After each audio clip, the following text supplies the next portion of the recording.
Quand tu connaîtras le métier à fond, tu sauras qu'entre deux veaux qui font 10 kilos de différence, c'est pas forcément le plus lourd qui est le plus avantageux. C'est pas toujours facile à décider. C'est là où on connaît les fins bouchers et les vrais bouchers.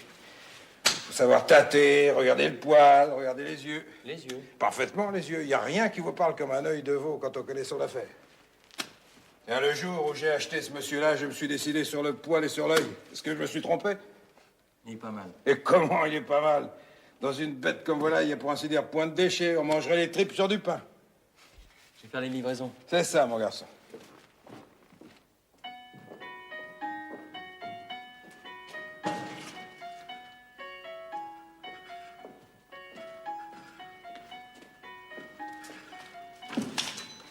Bien. Monsieur Moreau, je viendrai chercher ma montre mardi. Mardi? Ah non, non, non, non, non. Non, c'est pas possible. Mardi, je suis obligé de fermer le magasin. Ah, fermer le magasin comme si on l'obligeait. À cause d'un imbécile de propriétaire. Mon voisin de boucher.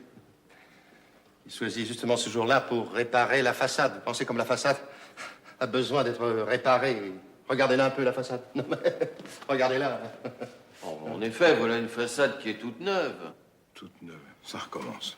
Toute neuve. Je ne vous le fais pas dire. Mais cet homme-là ne sait qu'imaginer pour entraver le libre exercice de ma profession. Bien. Pour ma montre... Si je vous disais que ce boucher n'avait autant dire pas un sou. Quand il est arrivé ici, pas un sou. Vous m'entendez? Il s'est installé à la place du libraire, qui a fait de mauvaises affaires. Encore un signe des temps. Ce libraire était une intelligence d'élite. Oh non, je me rappelle. Bon, pour ma Aujourd'hui, montre... ce sont ces gens-là qui font faillite. Je vous dis que le monde est renversé. Oh, il n'y a rien de plus vrai, tenez-moi Maintenant, là. on ne respecte plus rien. Il ne s'agit que de gagner de l'argent. Oh, ça, c'est bien vrai. Le Duxin est arrivé ici avec son fils, Alfred, il y a 4 ans. Sans qu'on ait pu savoir au juste d'où il venait, car c'est là le plus beau. Il n'est même pas de la région. Il n'est même pas de la région. Eh bien, l'année dernière, il achetait la maison où je suis locataire depuis 22 ans. Voilà un habile homme. Oh, un habile homme. Non, non. Non, je la connais, la maison. Une vieille baraque qui a toujours besoin de réparation. Pensez bien que si j'avais voulu l'acheter, ce n'est pas l'argent qui m'aurait manqué. Oh, ça, C'est justement ce qui fait enrager notre boucher. Tout propriétaire qu'il est, il ne peut pas en imposer à un homme qui paie patente depuis 22 ans, comprenez? Monsieur Moreau, quelle heure est-il? 5h25 à l'Observatoire de Greenwich. Non, mais vous comprenez pourquoi Duxin est jaloux, hein? Vous comprenez, hein? Ah, mais j'ai encore 16 ans de bail et ces manœuvres ne m'intimident pas, moi. Bien sûr. Eh oui, oui, bien sûr. C'est pourtant ce que ma femme ne veut pas comprendre. Vous connaissez Madame Moreau? Ça n'est pas une personne timide, n'est-ce pas? 5h25. Eh bien, en face de cet animal de boucher, elle perd toute son assurance. On dirait qu'elle a peur de lui déplaire parce qu'il est propriétaire. Je lui dis tous les jours, mais voyons, Lucienne, puisque nous avons 16 ans de bail, rien n'y fait rien. Je vais... Tout seul, je suis tout seul à organiser la résistance. Mais pour le coup de la façade, j'ai imaginé une petite sanction qui va bien lui rabattre son cake. Au revoir, monsieur Moreau. Je repasserai. M'en dirait des nouvelles.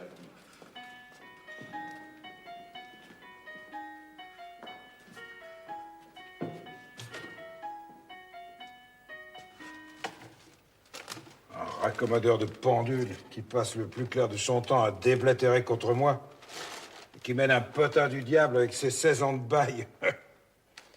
C'est vrai, Alfred, dis pas le contraire. Si c'était pas de sa femme. Je veux pas faire d'ennui à Madame Moreau, c'est une femme trop convenable, qui n'a pas les idées de son mari. Jolie femme, nom de nom. Jolie femme. Je n'aurais pas mérité d'être marié avec ce vieux-là. Tu as pensé à mettre du mou de côté pour les chats du percepteur? Ouais, ouais. Une femme comme je pourrais m'en souhaiter une. Moi qui suis veuve depuis 6 ans. Trop jolie femme, dans un sens. Trop distinguée pour la boucherie. Une taille, bon Dieu. Et des machins.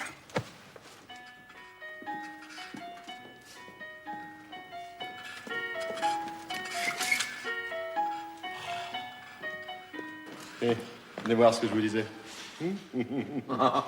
Oh, bah vous alors, hein. Vous vous laissez pas marcher sur les pieds. Fermeture mardi à cause de la mauvaise foi du boucher. Ça, c'est bien trouvé. Mais dites-moi, vous ne craignez pas les suites? C'est qu'il est de taille à se défendre. Il y a des brutes qu'on n'apprivoise pas. On les dompte. Je vous souhaite bonne chance. Hein.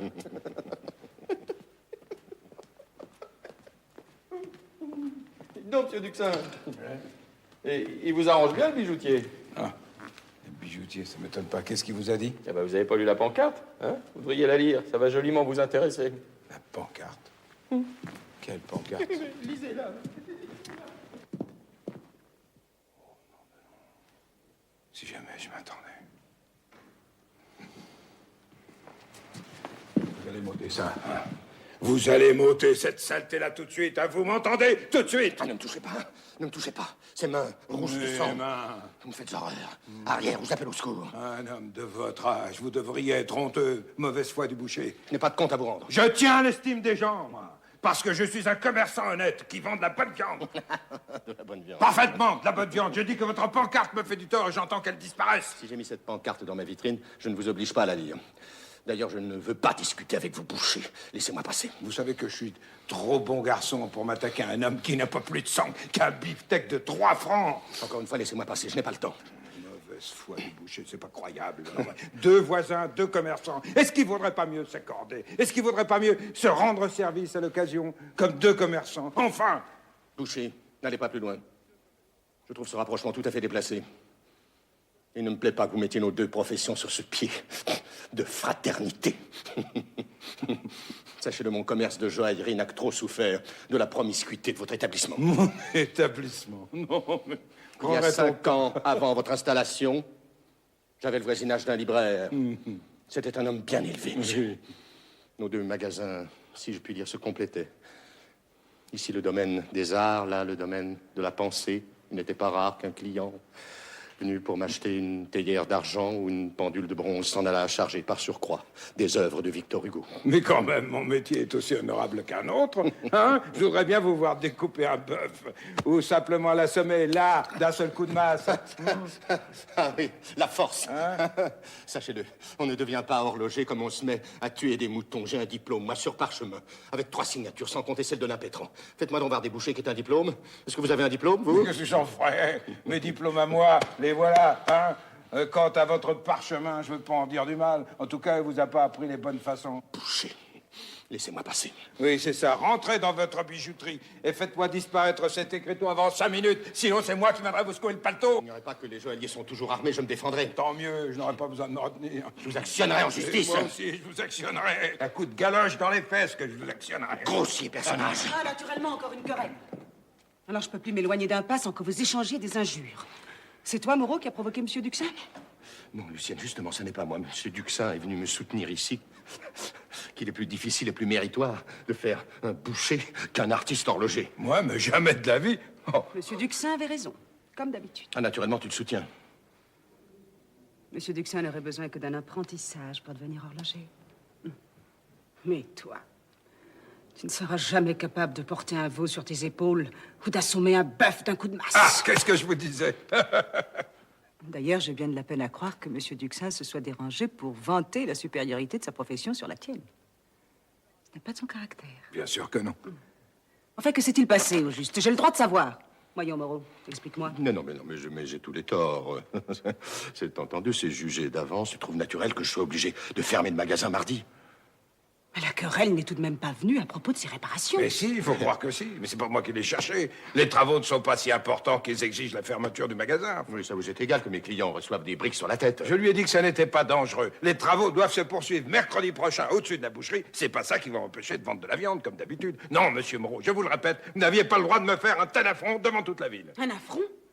Mais quel affront, Moreau? Oh, je ne lui ai rien dit. Ah non, vous n'avez rien dit, mais vous avez fait mieux. Tenez, madame Moreau, regardez-moi ça et dites-moi s'il n'y a pas de quoi mettre un honnête homme en colère.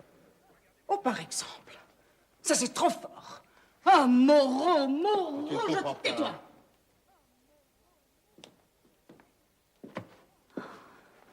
Monsieur Duxin, soyez tranquille. L'écriteau va disparaître immédiatement.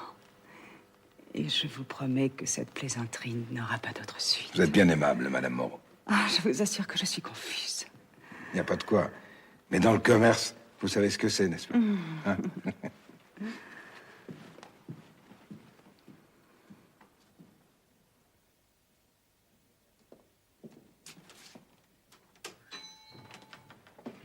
En voilà du bruit pour une petite affaire. Une petite affaire. Imbécile. Alors tu ne comprends pas que tu nous couvres de ridicule aux yeux de toute la ville. Ce n'était pas assez de tes jérémiades et de ton diplôme sur parchemin. Il faut encore que tu... Allons, ôte-moi cette pancarte. Oh, c'est bon, je vais l'ôter.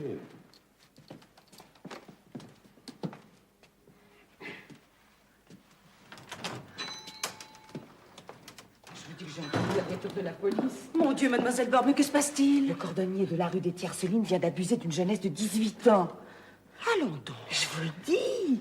Une servante de 18 ans, elle venait chercher les chaussures de sa patronne. Et vous dites qu'il l'aurait...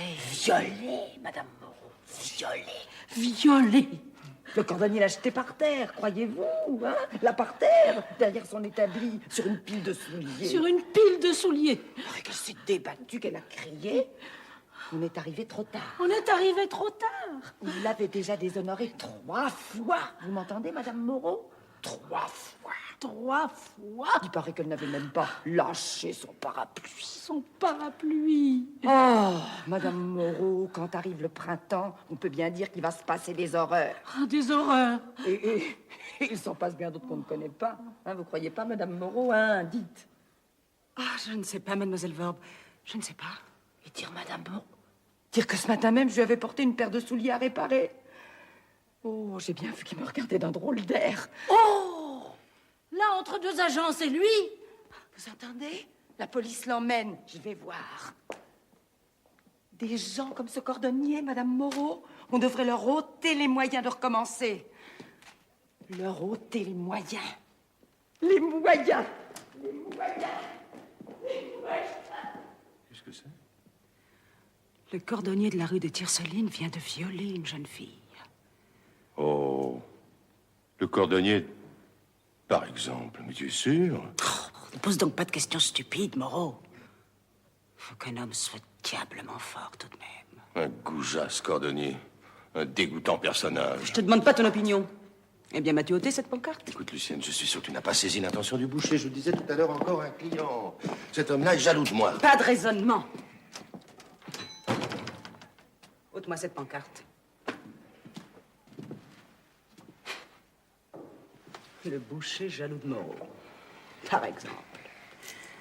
Je me demande ce qui pourrait bien t'envier, le boucher. Oh, quand je pense. Jaloux de Moreau. Mais mon pauvre ami, quand on a le malheur d'être fait comme te voilà fait, on a au moins l'habileté de passer inaperçu. On ne va pas attirer l'attention sur soi en affichant des écriteaux ridicules.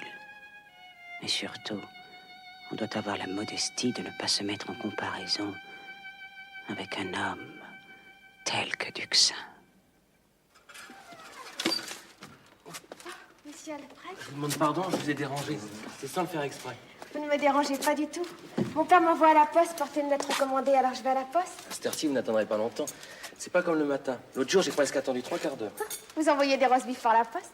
Le métier de boucher vous fait rire? Mais non, Alfred, pas du tout. Oh, vous pouvez me le dire, je m'en vexerai pas. Oh, je vous assure. Si vous saviez. Un boucher, c'est jamais une compagnie agréable. On a un tablier taché de sang, on manie de la viande, on trimballe des bêtes qui vous saignent sur les bras, on sent la viande et la sueur de bois. C'est pas comme dans la bijouterie. Vous savez, la bijouterie. D'abord, ce sont mes parents qui sont dans la bijouterie. Moi, je ne suis rien. N'importe, c'est pas fait pour nous rapprocher. Tenez, depuis 4 ans que je suis votre voisin, je vous aperçois jamais que dans le couloir. C'est pas de ma faute. C'est même la première fois que vous me parlez aussi longtemps. Naturellement, je ne vous ai pas si tôt ouvert la bouche que vous vous sauvez. C'est à croire que je vous fais peur. Oh, si vous étiez pas dans la bijouterie. Oh, mais vous m'embêtez avec votre bijouterie. Je m'en fiche bien des pendules de marbre et des chaînes de montre. Oui, oui, on dit ça. Le métier que j'aime, Alfred, c'est le vôtre. Vendre du filet, vendre de l'entrecôte, de la longe de veau, vendre du mou pour les chats. Vous parlez pas sérieusement. Le mou pour les chats, c'est pas sérieux. Moi aussi, j'aurais des galoches, un tablier blanc. Vous me diriez... Madeleine, coupe une tranche dans le filet. Madeleine, prépare un pot au feu. Et je suis forte, vous savez. Touchez mes bras. Allons toucher. On vous dit de toucher. Madeleine. Alfred. Oui, papa. Pas de chance. Au moment où vous alliez peut-être vous décider. Madeleine, il faut que nous nous voyions plus longtemps. Eh bien, qu'est-ce que vous attendez? Donnez-moi un rendez-vous. Un rendez-vous demain dimanche à la musique. Je vous attendrai près du pont, il n'y aura sûrement personne. Alfred. Vous pouvez compter sur moi. Au revoir, Alfred. Au revoir, Madeleine. Alfred, tu gardes la boutique. Je vais jusqu'au bureau de tabac. Tu penseras à parer la tête de veau qu'on viendra prendre avant dîner. Bonjour, monsieur Duxin. Bonjour, mademoiselle Madeleine. Vous allez en promenade? Oh, une petite promenade, monsieur Duxin. Je vais jusqu'au bureau de poste. Et moi, je vais jusqu'au bureau de tabac. C'est encore plus près. Je profite d'un moment de répit. Vous êtes si occupé? Eh oui, c'est pas l'ouvrage qui nous manque.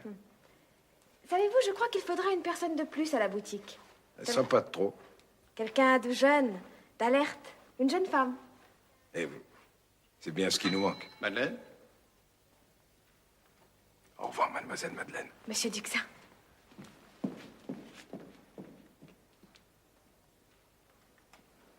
Qu'est-ce que vous disiez tous les deux?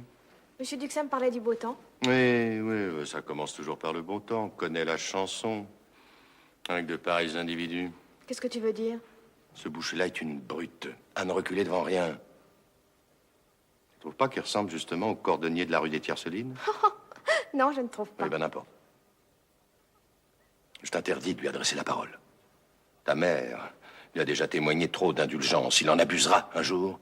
Pour notre malheur à tous. Mais papa, comment veux-tu que... Cet homme-là ne perd pas une occasion de me nuire, mais ma femme et ma fille ne savent que faire pour se mettre dans ses bonnes grâces. Je n'ai rien fait qui vaille de te mettre en colère. Monsieur Duxin me parlait aimablement. Je n'allais pas l'envoyer promener. Si, justement. De tels rustres ne sont humiliés que par le mépris des femmes. Qu'une femme, ou même une jeune fille, leur fasse sentir son dédain, et voilà toute la boucherie muselée d'un mot, d'un regard, d'un silence. Mais je ne méprise pas Monsieur Duxin, moi. Tu dois le mépriser. Je le méprise bien, moi. Je t'assure que c'est toujours montré avec moi d'une politesse parfaite. C'est heureux pour lui. J'en pourrais dire autant de son fils. Je dirais même qu'Alfred est presque trop timide, trop réservé. Mais tu parais le connaître beaucoup mieux que moi. Oui, oui. C'est-à-dire que je l'ai croisé quelquefois, dans le couloir ou dans l'escalier. Je ne peux pas dire que je le connaisse vraiment. Oui. Eh bien, ma fille, quand il aurait les plus beaux yeux du monde et toutes les qualités, quand il aurait l'instruction, tu m'entends bien, l'instruction, cet Alfred serait encore un boucher, fils de boucher. C'est assez pour que je t'interdise de lui adresser jamais la parole. Ne jamais adresser la parole à Alfred n'y compte pas. J'aimerais mieux ne plus... Comment Tu as l'audace. Mais il n'y a personne qui puisse m'empêcher d'adresser la parole à Alfred, papa. Voilà. Encore une dispute. J'espère qu'il ne s'agit pas de réparation. Non, je disais simplement... Crois-tu que cette gamine-là ose me tenir tête? Mais je voulais Une dire... gamine qui n'a pas encore ses 17 ans. Eh bien, Madeleine, Papa veut m'empêcher d'adresser la parole à Alfred. si ton père a jugé raisonnable d'interdire toute conversation avec Alfred, tu t'inclineras. Ah. Les parents ne parlent pas à tort et à travers, mais dans l'intérêt des enfants, qui n'ont pas à apprécier leur décision. Mais maman, Alfred est un voisin. Quant à Alfred, je suis précisément de l'avis de ton père.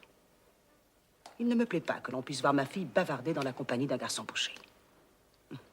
Une jeune fille bien élevée choisit mieux ses amitiés. Est-ce que je suis l'ami du boucher, moi? Maman, je t'assure qu'Alfred est très gentil, très réservé. Si tu le connaissais mieux... Voyons, Madeleine, n'insiste pas. Ton père et moi avons dit là-dessus tout ce qu'il fallait dire. Alfred est peut-être un excellent garçon. Ce n'est pas une compagnie pour toi.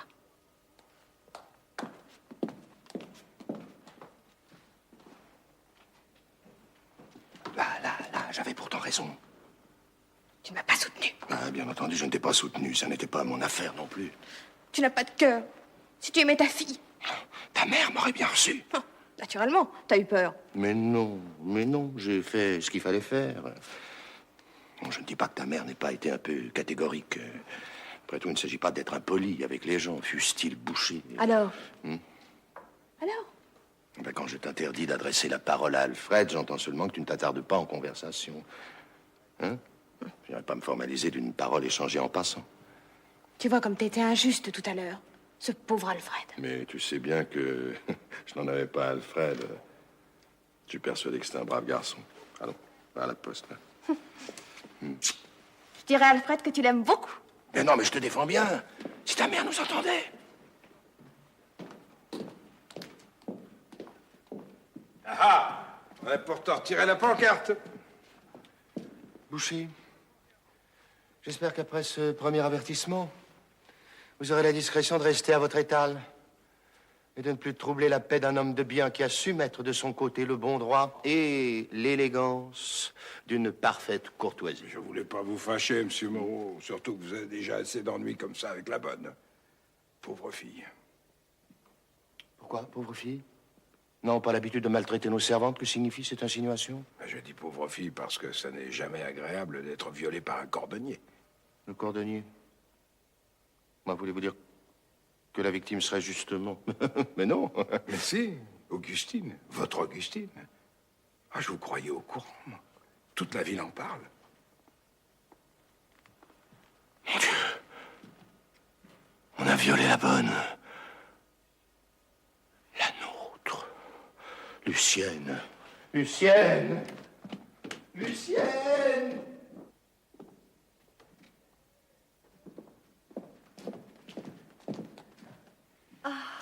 Monsieur Duxin, j'allais justement chercher ma viande. Je vais aller vous servir. Je vous remercie. C'est si naturel. J'aime que ce soit vous qui me serviez. Je vous garde toujours les bons morceaux. J'aime vous voir comme vous êtes là. Le cou dégagé, les bras forts. J'aime vous voir prendre la viande et la claquer sur la table. Le sang vous court sous la peau.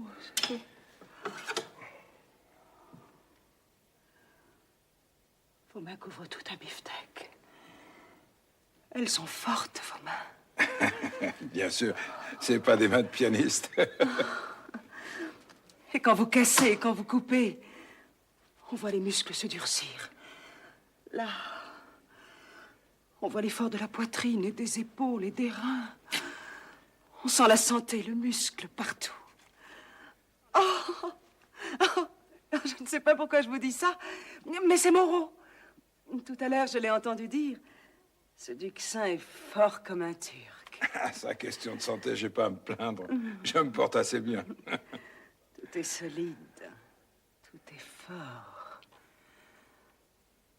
On voudrait être serré dans ces bras-là. Presser son ventre sur ton tablier. Madame Moreau. Respirer le sang sur ta nuque. Sur ta poitrine. Oh, Madame Moreau. Je suis sûr. Oh! Goujat, brute! Oh.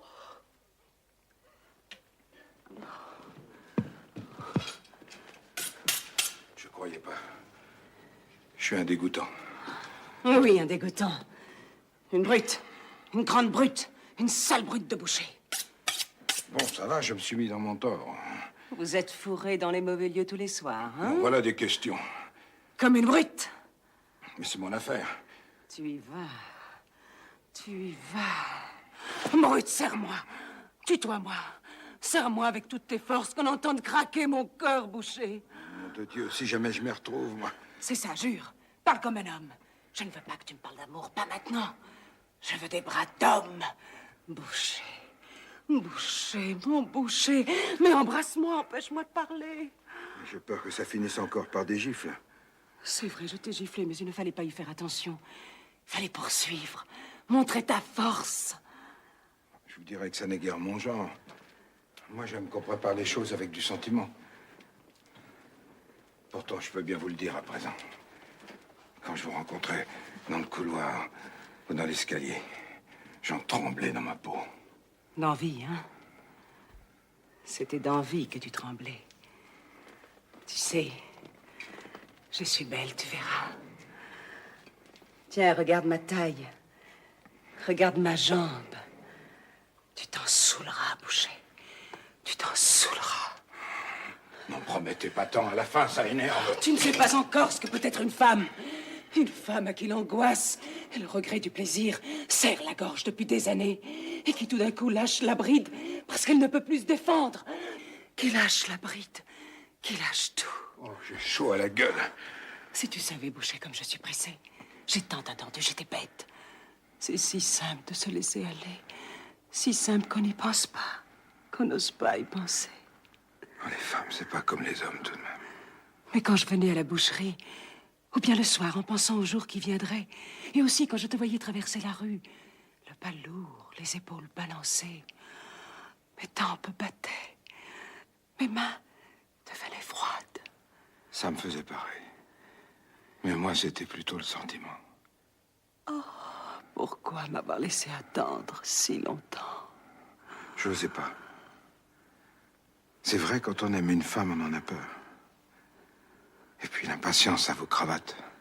Alors je me disais, Duxin, si tu rencontres Madame Moreau à la cave ou au grenier, va-t'en. Sinon, tu vas faire du vilain. Voilà comme c'est, les hommes. Ils ont toujours peur d'être les plus forts. Surtout moi, parce que c'est dans ma nature d'aimer avec le cœur. Tant mieux, tant mieux. Je vous parle franchement. Mais oui. Oh, 6h moins 5 et Moreau qui va sortir pour aller au café. Avant de nous séparer, il faudrait convenir d'un rendez-vous. Demain, dimanche. Mais non, le dimanche, je l'ai sur le dos toute la journée. Oh, je le connais, il me quittera pas d'un pas. Mon Dieu, comme il est gênant déjà. Non, pas demain.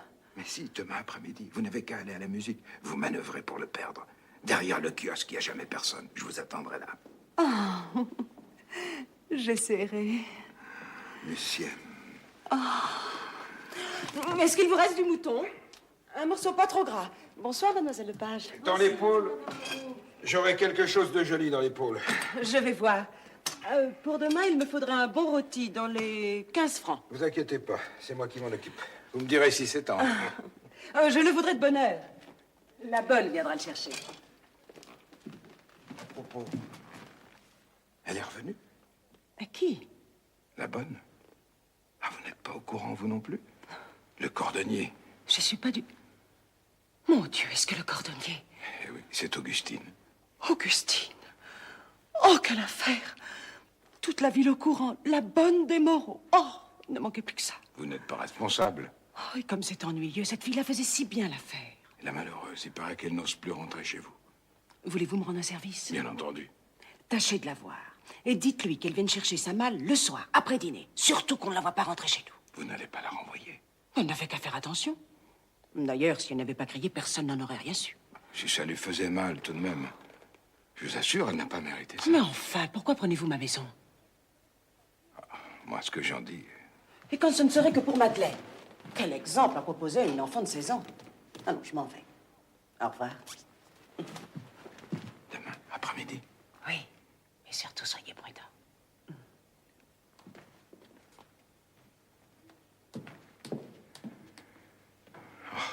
Je peux me flatter d'avoir de la chance. Une vraie chance. Qu'est-ce que je suis, moi, Duxin le boucher.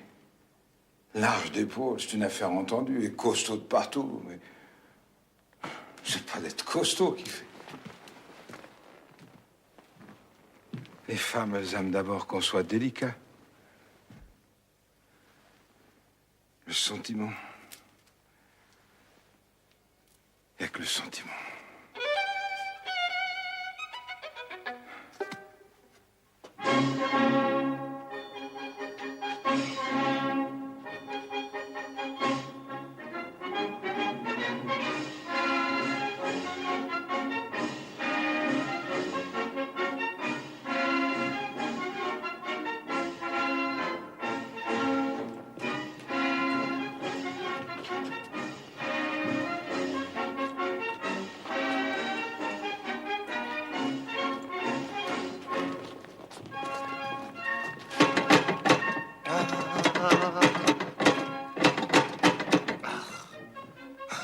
Tiens, monsieur Moreau, des soucis? Bonjour, docteur. Oh, cette borne fontaine est l'image même de l'incurie de notre administration communale. À propos, vous savez qu'ils essaient de faire démissionner notre chef d'orchestre? Non, vous êtes sûr qu'ils renverraient Corbin? C'est comme je vous le dis. Naturellement, Corbin va à la messe. Il n'en faut pas plus. Renvoyez Corbin. Hein. Un homme pareil Écoutez-le. Ah, c'est un joli tripatouillage dans leur municipalité radicale. Passez-moi l'expression, docteur, mais c'est à vomir. En quel siècle vivons-nous?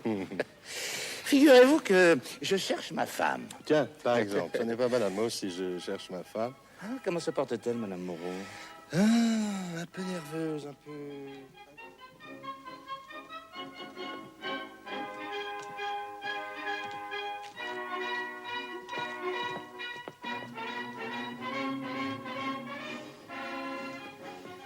J'ai eu du mal. Mais maman est avec une dame qui n'est pas près de la lâcher. Tant mieux, j'avais peur. J'ai aperçu mon père au milieu de l'allée, il m'a encore fallu attendre son départ. Alfred, Est-ce que vous voulez vous asseoir? oh, je ne sais pas. Si quelqu'un nous voyait tous les deux assis sur le banc, Dans l'allée, ne passe jamais personne. possible. En tout cas, mon père s'y promène en liberté. Voyons, où en étions-nous hier soir? J'allais vous demander si je pouvais vous embrasser. Mais bien sûr, Alfred. Bien sûr.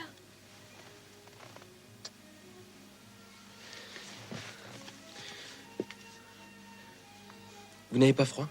Il fait une chaleur d'été. En effet, il ne fait pas froid. Alfred, vous savez que la semaine prochaine, je vais me confesser? Ah non, je savais pas.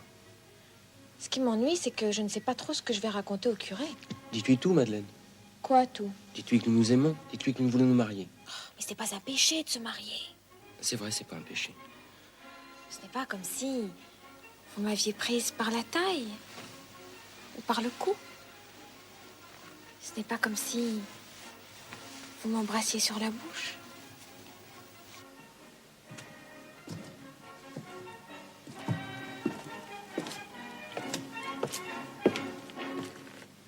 Par exemple, Alfred.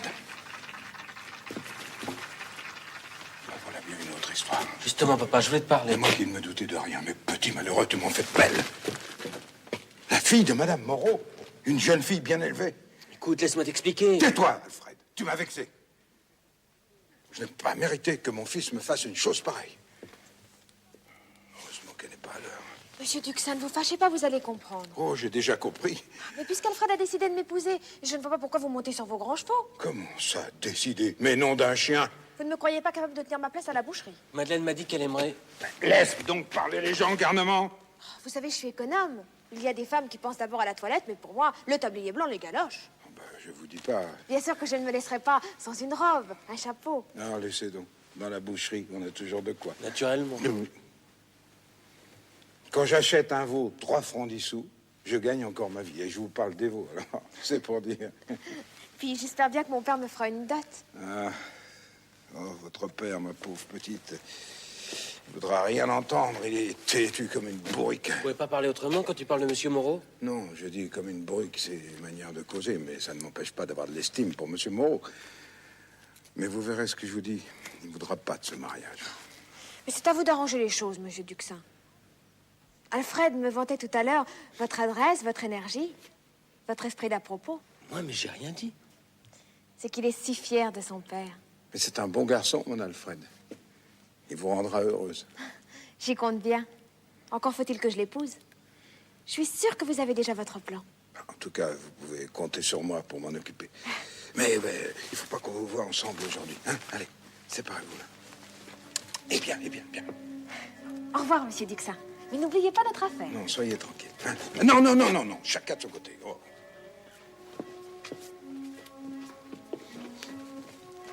Gracieuse, cette petite Madeleine. Jolie, vive, pas la langue dans sa poche. Sacré Alfred. Il était amoureux. Je prends votre bras, Madame Moreau. Ces escaliers sont si difficiles. Qu'est-ce que je vous disais? Oh, je ne sais pas, ça rentre par une oreille. Mon deuxième époux. Croiriez-vous que l'avant-veille de sa mort, il me faisait encore des amitiés? Vous me comprenez, Madame Moreau? Sur le banc, votre voisin qui tient la boucherie, je parierais qu'il attend une femme là, sur ce banc. Mais bien sûr qu'il attend une femme. Ah, vous voyez? Encore une de ces folles d'à présent. Des femmes qui... C'est ça, une folle. Une enragée de son corps et de sa peau qui viendra se coller à lui tout à l'heure. Vous croyez? Vous croyez? Mais si on restait encore un instant, on aurait peut-être des chances de la rencontrer. Dites. Ah non, n'en parlons plus. Tenez, parlez-moi plutôt de vos maris. Alors, mon premier époux, eh ben, il était encore plus actif que l'autre.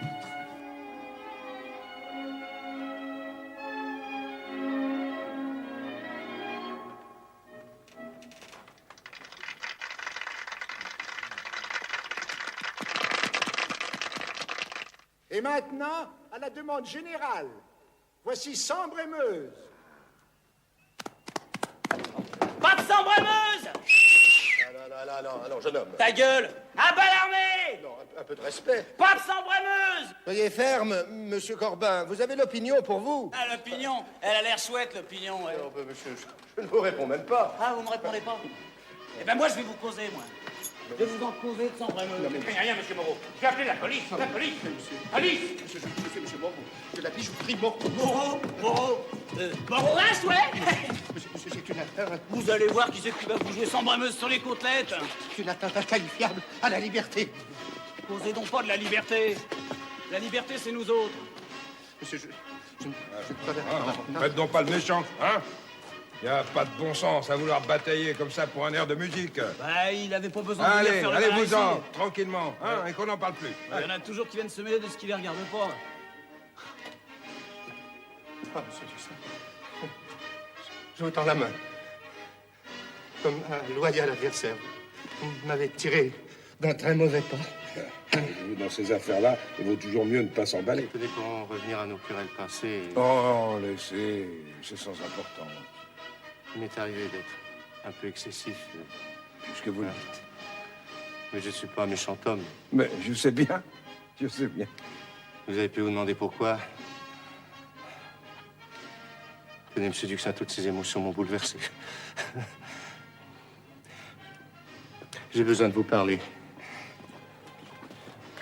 Comme à un ami.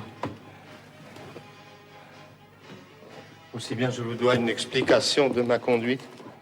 Hein? C'est que... D'abord, il me faut vous dire que ma vie n'est pas exempte de soucis. Oh. Non, quand je parle de soucis, n'allez pas imaginer. À m'entendre, vous pourriez croire... Ah non, mais non. Non, au contraire, Lucienne est une femme, je dirais, trop sévère, trop rigide. Son intransigeance nous rend parfois la vie difficile. Tout le monde a sa part de désagrément. Souvent, elle a une façon de me parler, même de me regarder. Parfois, on se figure. Elle est d'une nervosité, d'une impatience. Surtout depuis quelque temps, elle ne me passe rien. Mais quand on commence à se mettre martel en tête, on n'en sort plus. Notez que cette disposition d'humeur n'est pas nouvelle, mais je n'ai commencé à y prendre garde que l'année où vous vous êtes installé à côté de chez moi. L'austérité et l'intransigeance de son caractère m'ont frappé tout d'un coup le jour où je l'ai vu manifester à votre égard une indulgence aimable, tellement inhabituelle. Voilà, monsieur Moreau, pour vous forger des idées, moi je vous le dis. Mais je n'avais pas à vous en vouloir. Lucienne vous témoignait ce genre de sympathie et d'indulgence que les femmes d'une certaine éducation éprouvent parfois pour les simples. Je le comprenais du reste très bien. Cependant, je vous avais pris en grippe, comme j'aurais pu le faire d'un chat ou d'un perroquet, auquel aurait été réservé le privilège de mettre Lucienne de bonne humeur. J'étais loin de me douter que c'était pour ça, voyez-vous. Des raisons aussi subtiles devaient nécessairement vous échapper. N'importe, je veux aujourd'hui oublier mes griefs. Et dans la mesure du possible, combler les distances qui nous ont séparés si longtemps. J'espère, monsieur Duxin, trouver en vous un ami loyal et un voisin compréhensif. Soyez tranquille. Il est plus de 4 heures déjà. Je m'attends, monsieur Duxin, vous attendez peut-être quelqu'un? Bah, en effet. Enfin, c'est-à-dire... Oh, je vous laisse. Une aventure, hein? Une aventure. Oui. Vous attendez une femme. Jolie femme? Non, ce n'est pas moi qui vais vous blâmer. Je comprends qu'un veuvage aussi prolongé donne de l'impatience. Tu comprends?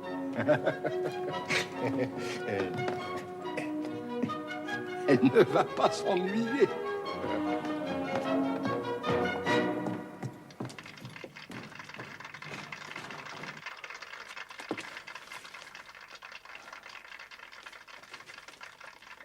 Heureusement que vous n'êtes pas arrivé plus tôt. Le vieux était encore dans l'allée. Le vieux? Vous voulez parler de mon mari? Vous pourriez dire Monsieur Moreau, c'est la moindre des choses. Je vous demande pardon. Je n'aurais pas dû dire une chose pareille. Tu as les dents blanches, bien plantées. Je l'avais déjà remarqué. Ah, comme tu es beau! Même dans ton costume. Pourtant, je l'ai acheté l'année dernière.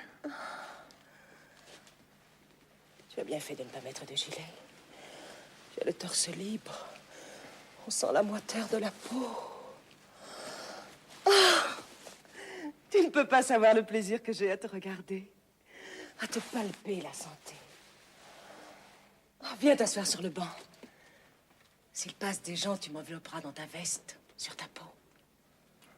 Madame Moreau. Non, ne me dis rien. Regarde-moi.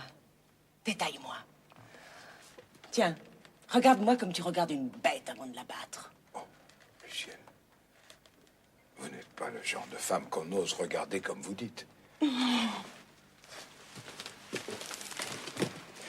Demain matin, à 8h30, je serai seule chez moi. La porte sera entrouverte. Tu entreras, je t'attendrai. Je n'aurai qu'un déshabillé. Oh, comme je t'attendrai. Oh, le cœur m'en bat. J'ai la gorge sèche. Toi, Boucher, tu arrives avec ton tablier. Oh, tiens, je bégaye. Je te vois déjà dans la porte. Tu entres. Tu ne dis rien. Moi non plus, je ne pourrais pas. Chez vous, vous n'avez pas peur que Monsieur Moreau nous tombe dessus? Mais non, je n'ai pas peur. Tu as peur, toi? Non, c'est pas ça, mais je voudrais pas lui faire de peine. C'est pas un mauvais homme, hein? Je peux bien vous le dire maintenant. J'ai de la sympathie pour lui. Vous n'êtes pas difficile. C'est vrai. Il faut que je vous le dise. Je n'ai plus aucune raison de lui en vouloir. Mais bien sûr, vous lui prenez sa femme. Et vous n'avez pas non plus à être jaloux d'un vieux serin de son espèce. Pour vous, c'est un mari sur mesure. Et pour moi, c'est une autre affaire. Il y a des jours, des moments où, à côté de lui, je me sens comme une bête dangereuse. Moi qui suis jeune, vivre avec ce vieux, entendre ces bavardages de vieux, sentir sur moi son haleine de vieux. Oh, tiens, ne parlons plus de lui. Pensons à demain matin quand tu arriveras chez moi. Comment veux-tu me trouver? Il me semble que je ne serai jamais assez nue pour t'accueillir. Hein? Non, je sais pas, moi. Veux-tu... Ah, tiens, veux-tu que je sois frisée, maquillée, fardée? Non. Pourquoi faire? Mais tu sais, comme les femmes de maison close. Quoi? J'aurai le tour des yeux noirs. Comme si j'étais déjà crevée d'amour. Sur les joues, 2 rondelles de rouge. Tu m'appelleras Carmen. Voilà des idées. Une paire de boucles d'oreilles. 2 gros cabochons verts, tu vois? Et un pendant de strass entre les seins. Il y a de tout dans la boutique du vieux. Mais taisez-vous, je ne veux pas vous entendre dire ça. Ta gueule! La jarretière sera toute en brillante 4 sous. Avec un gros chou rose. Et là, par là-dessus, une ceinture avec des franges d'argent que je ferai danser d'un coup de ventre. Tu montes, Boucher, tu montes? Voilà bien avancé. À quoi ça sert de débiter des bêtises pareilles? Vous, Madame Moreau, la femme de Moreau, de la bijouterie Moreau. Oh, c'est vrai, je suis stupide. Je me mets dans un état. Enfin. Oh, les femmes convenables, dès qu'elles s'énervent, elles se mettent à rêver de lanternes rouges du diable, c'est quoi? Enfin, est-ce qu'on a besoin de se mettre la cervelle à l'envers pour être heureux dans l'amour? Bien sûr. Est-ce que ça ne compte pas de savoir qu'on vous aime, tout simplement? Oh, je sais bien que tu m'aimes. Tu es une nature sensible. Ben oui, je suis sensible. Ah oui, comme une fille. Je m'en doutais. On dirait que j'ai 18 ans, tout comme mon garçon, Alfred. Il est gentil, ce petit Alfred. Te ressemble, il paraît doux. Je suis un peu sa mère. Il le sait bien. Il n'a pas peur de moi. Quand la femme est morte, il était petit, c'est moi qui l'ai soigné. Et quand il rentrait de classe, c'est moi qui lui faisais ses problèmes. Enfin, je l'aidais. C'était pas toujours facile. Et plus tard, c'est moi qui lui ai appris le métier. Et je vous prie de croire qu'il a su en profiter. Attendre encore demain matin. Un bon garçon, mon Alfred. Et qui a du sentiment, lui aussi. Toute une nuit. Je crois qu'il s'entend bien avec mademoiselle Madeleine. À cet âge-là, l'amitié va vite. Il ne faudra pas arriver plus tard que 8h30. Ils ont à peine 2 ans de différence. De ce côté-là, tout est parfait. Voyons, qu'est-ce qui serait parfait? Non, je pensais à nos enfants. Je me disais qu'un mariage... Oh, vous savez bien que Monsieur Moreau ne voudrait pas. Monsieur Moreau, c'est pas sûr, mais vous, Lucienne... Écoutez, parlons d'autre chose. Vous ne m'avez pas demandé un rendez-vous pour introduire une demande de mariage. Mais s'il s'aimait... Si la petite aimait Alfred... Puisque vous insistez, je vous dirais que ce mariage-là est impossible. Vous devriez comprendre vous-même que Madeleine est une jeune fille.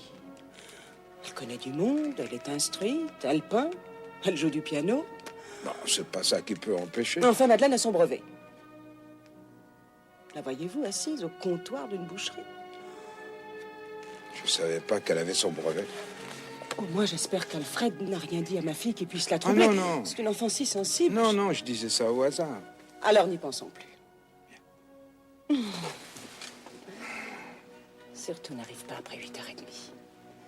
Pense que chaque minute d'attente me séchera les veines.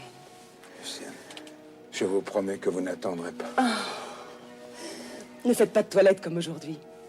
Viens en boucher tes galoches à la main. Quand tu es en complet, je t'aime déjà moins. Mais pourquoi? Il n'y a pas de raison. Mais non, je plaisante. Tu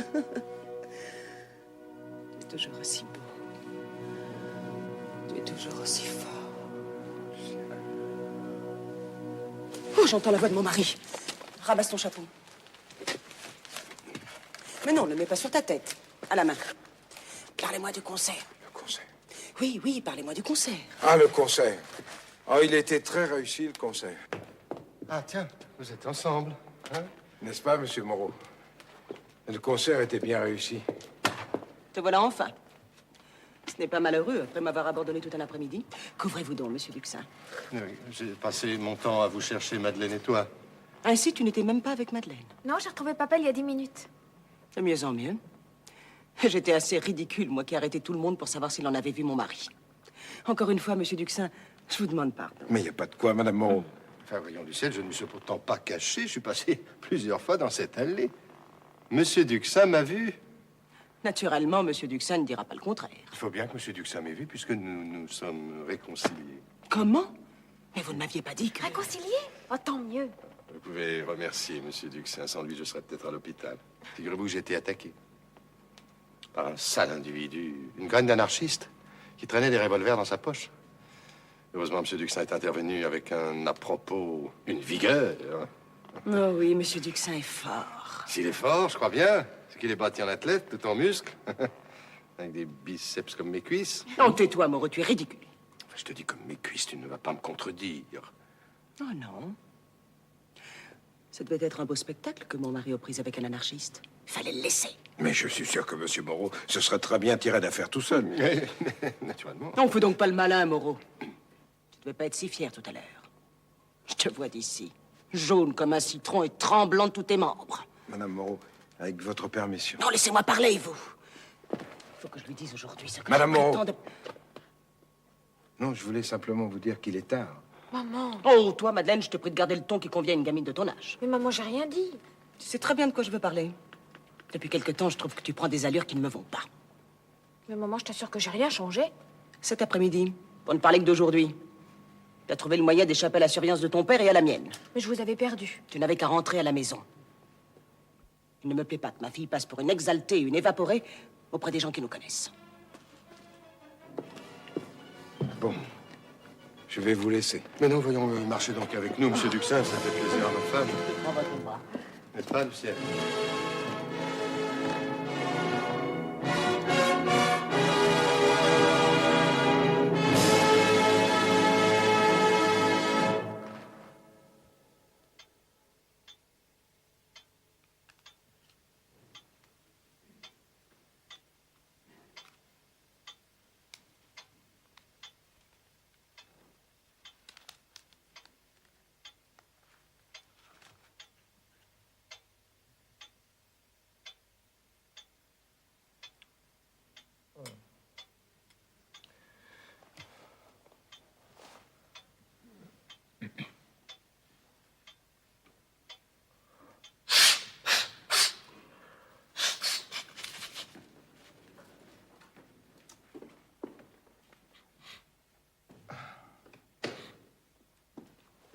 Mange ton Moreau, il va être 8h30.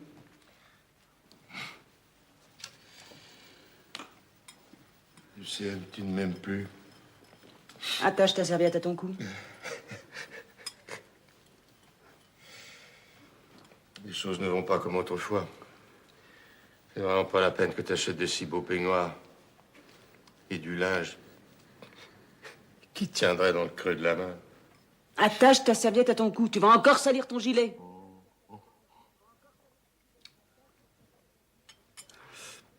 Ah, Lucien. Il y a quelque chose de changé. Mais il n'y a rien de changé. Bois ton café et descends au magasin. Je te dis qu'il est 8h30, tu vas pas t'éterniser ici. Je te gêne. Tu me gênes. Ah, Lucien, comment peux-tu dire, moi qui suis déjà malade? Mais je ne refuse pas de te soigner. Pour que tu me fiches la paix. Oui, mais je ne suis pas malade au point de... Je veux dire que les contractions de l'estomac n'intéressent pas la région du... Moreau, je te défends d'être grossier. Bois ton café. Ah. Avec je suis grossier maintenant. Il n'y a pas d'autre mot. Alors, Marie ne peut plus parler à sa Mais femme n'insiste de- pas. Rappelle-toi, Lucienne, comme nous avons été heureux. Rappelle-toi. Je ne dis pas les années passées, mais cette année même. Ensemble, en tête à tête. Nous comptions la recette de la journée, nous parlions des clients, des commandes. Je ne me suis jamais désintéressée des affaires. Nous étions d'accord, nous allions la main dans la main. Encore au mois de février, quand j'ai acheté de l'électrique 5%, est-ce que tu ne m'as pas approuvé? Oui. Nous avons acheté à 140. Il est à 160. Tu vois bien. Je me rappelle qu'une fois, tu avais acheté une chemise de dentelle sans m'avertir. Mais je m'en souviens, c'était l'année du grand ministère Poincaré. En cachette, tu l'avais acheté, mais c'était pour me faire une surprise. Assez de souvenirs, Moreau, assez! Ah, tu m'appelais ton chéri 10 fois par jour. Ton mignon, ton trésor, ton chéri. Mais tais-toi, je n'ai jamais pu dire ces choses-là. Mais parfaitement, tu m'appelais ton chéri. Ben, c'était bien naturel, tu m'aimais. Non, je ne t'aimais pas. Amoureuse de Moreau, moi? Tu es fou. Ben, pourquoi pas amoureuse de Moreau? Oh, pauvre homme. L'amour a une autre figure, un autre souffle. Il est fort comme une bête. Il prend les femmes à plein bras, à pleine main. Il les brise, il les écrase, il leur saoule le ventre. Allons, bois ton café. Mais qu'est-ce que tu racontes avec ton ventre? Tu as été heureuse, tu me l'as dit. Mais si, tu me l'as dit. Je n'ai jamais pu être heureuse, jamais. Si tu veux des détails... Oh, si tu veux une paire de claques. Je voudrais bien voir. Ne ricane donc pas, imbécile. Si tu pouvais deviner tout ce que j'ai en tête. Tiens, fiche-moi le camp. Descends au magasin sans déjeuner, descends. Non. Lucienne, bon, je te demande pardon. Je m'en vais. C'est moi qui ai peur maintenant.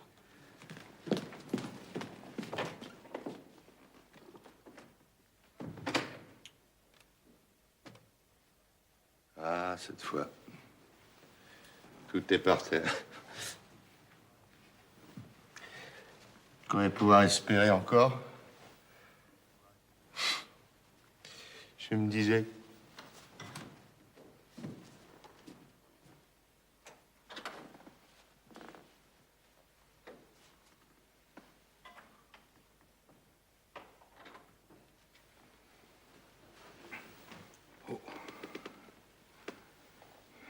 vous demande pardon, monsieur Moreau. Je ne savais pas vous trouver en train de déjeuner. Non, entrez, monsieur Duxin, entrez. Je venais à propos de réparation. Je voulais voir votre cheminée. Elle doit avoir des fissures, non? Oh, mon pauvre ami, il s'agit bien de cheminée. Si vous saviez ce qui arrive.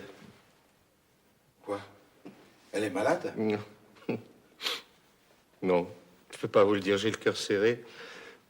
L'estomac qui se contracte. Un accident? Peut-on parler d'un accident quand le mal a couvé si longtemps? Mais parlez, bon Dieu, parlez! Monsieur Duxin, elle ne m'aime plus. Ah, bon. Elle vient de me le dire ici même. Oh, elle n'aurait pas dû. Depuis 2 mois, je peux pas vous dire à quel point elle a changé. Ça, forcément. Ah non, je perds la tête. Je survivrai pas. Monsieur Moreau. Monsieur Moreau, il faut vous raisonner. Ces choses-là ne durent jamais longtemps. Elle vous reviendra. Une femme n'oublie pas si vite qu'elle a été heureuse en amour. Elle dit que ça n'est pas vrai. Oh, c'est un coup de colère, ça. Moi, je suis sûr que votre dame a de l'estime pour vous. Elle sait que vous n'êtes pas n'importe qui. Elle m'a dit que je n'étais pas fait pour l'amour. Ah, ça, c'est une affaire entendue. Et puis après, moi, j'ai connu des hommes qui auraient passé dans des ronds de serviettes. Des hommes avec des abattis en fil de fer, avec des petits derrière, pas plus gros qu'une tête d'épingle. J'en ai connu. Ah, il y en avait que pour eux. Non, non, monsieur Duxin, non. Non, j'ai plus d'espoir. Mais vous avez la distinction. Vous savez causer. C'est bien, c'est bien. Et puis, vous ne faites pas le métier de tout le monde, hein? Ces choses-là, voyez-vous, ça compte. Alors, vous croyez que c'est un coup de colère? Vous croyez qu'elle peut avoir de l'estime pour moi? Pardi. Oh, monsieur Duxin, si vous disiez vrai. Mais il faut jamais se décourager. Je voudrais pas espérer à la légère, mais vos paroles m'ont déjà réconforté. Eh ben, tant mieux, monsieur Moreau, tant mieux. Ma femme n'a pas pu oublier ces années d'un bonheur parfait, paisible. Nous nous aimions si tendrement, monsieur Duxin. N'y pensez pas trop. Si amoureusement. Mais ce qui est passé, n'est-ce pas? Il n'y a jamais eu un nuage au ciel de notre amour. Nous retrouverons ces beaux jours d'autrefois. Hein? Ne vous y fiez pas. Et ces heures de fièvre et d'abandon, ces élans de tendresse. Je n'ai pas dit ça, monsieur Moreau, je n'ai pas dit ça. Je prendrai Lucienne dans mes bras, elle goûtera la saveur de mes baisers. Doucement, hein, tout doucement. Hein. Je ne serai pas seulement son mari, je serai d'abord son amant. M'entendez, Duxin? Son amant. Mais ne vous emballez pas si vite, enfin. Quoi? Vous n'êtes pas plus raisonnable que tout à l'heure. Je suis pas vicieux. Non, monsieur Duxin, mais je vous promets. Non, mais puisqu'on vous dit de vous taire, enfin. Ces choses-là ne se racontent pas devant un étranger. Et puis, savez-vous seulement si votre femme vous a jamais aimé?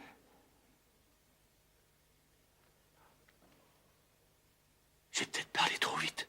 C'est comme je vous disais tout à l'heure que vous aviez de la distinction. Bon, je ne m'en dédie pas, c'est une affaire entendue. Mais c'est pas tout d'avoir de la distinction. Il y a des qualités qu'il faut faire passer devant. Les femmes sont plus difficiles que vous ne pensez. Vous voyez bien, quand je vous dis que j'ai plus rien à espérer de Lucienne, je suis le plus malheureux des hommes, je voudrais déjà... Mais, alors, monsieur Moreau, vous n'êtes pas raisonnable, hein? Ah, on ne sait plus comment vous parlez. Ah non. Non, tout est fini. Ah, monsieur Duxin est ici? Vous savez qu'il y a un monde fou à la boucherie? Eh oui, les jours de marché, c'est toujours plein. Oh, Alfred ne sait plus donner de la tête. Maman n'est pas là? Non, mais elle ne va pas tarder. J'ai failli entrer pour lui donner un coup de main. Ce pauvre Alfred, il finira par tomber malade. Couper la viande, la servir, ouvrir l'œil, rendre la monnaie, non, c'est trop. Ben justement, je m'occupe de chercher un commis. Un commis? Mais c'est pas un commis qu'il faut, Alfred, vous le savez bien. Ah, vous me dites ça. Mais qu'est-ce que tu as? Tu parais bouleversé. Mon pauvre petit. Mais non, c'est rien. Monsieur Moreau se sent un peu fatigué, voilà tout. Madeleine, est-ce que depuis 2 mois, ta mère n'est pas transformée? Est-ce qu'elle ne parle pas tous les jours de te mettre en pension? Ah oui, mais moi je ne veux pas entrer en pension quand je suis en âge de me marier. Non. Lui as-tu dit que j'étais en âge de me marier? Non, ma petite fille, non, non. Je n'y avais pas songé, vois-tu. Naturellement, tu t'en fiches. Enfin, voyons, Madeleine, mais rien de presse. Mais maman avait 17 ans quand tu l'as épousée. C'est vrai. Alors? Ma pauvre tête en l'air, mais qu'est-ce que tu veux que je te dise? Faudrait déjà trouver un mari. Alfred? Quoi, Alfred? Mais il n'y a pas deux Alfred. Le fils de Monsieur Duxin. Ben oui, mon Alfred, mon garçon, qui travaille avec moi à la boucherie. C'est pas un mauvais métier, monsieur Moreau. Non, non, tu ne penses pas sérieusement. Mais si, j'y pense sérieusement. Et puis, de son côté, je peux vous dire qu'Alfred... Monsieur Duxin, vous n'êtes peut-être venu ici sous le prétexte d'examiner la cheminée. Que pour m'entretenir d'un mariage entre Madeleine et votre fils, je vous réponds tout de suite que ce mariage-là est impossible. Madeleine le sait bien. Mais j'aime Alfred. Monsieur Moreau, je sais bien que le métier d'Alfred ne vous plaît pas. Bon, l'horlogerie, c'est plus propre, c'est une affaire entendue, mais il y a d'autres choses à considérer. Mon opinion est faite. Nous n'allons pas revenir là-dessus. Écoutez, quand une fille se marie avec un beau garçon, comme voilà mon Alfred, un beau garçon, solide sur ses pieds, franc, et qui vous assomme déjà son bœuf à 18 ans, elle a des chances de n'être point malheureuse. Oui, alors, votre point de vue... Moi, j'ai connu des ménages de bouchers. Les femmes avaient du plaisir, monsieur Moreau. Elles ne disaient pas que leur mari sentait leur enfermé.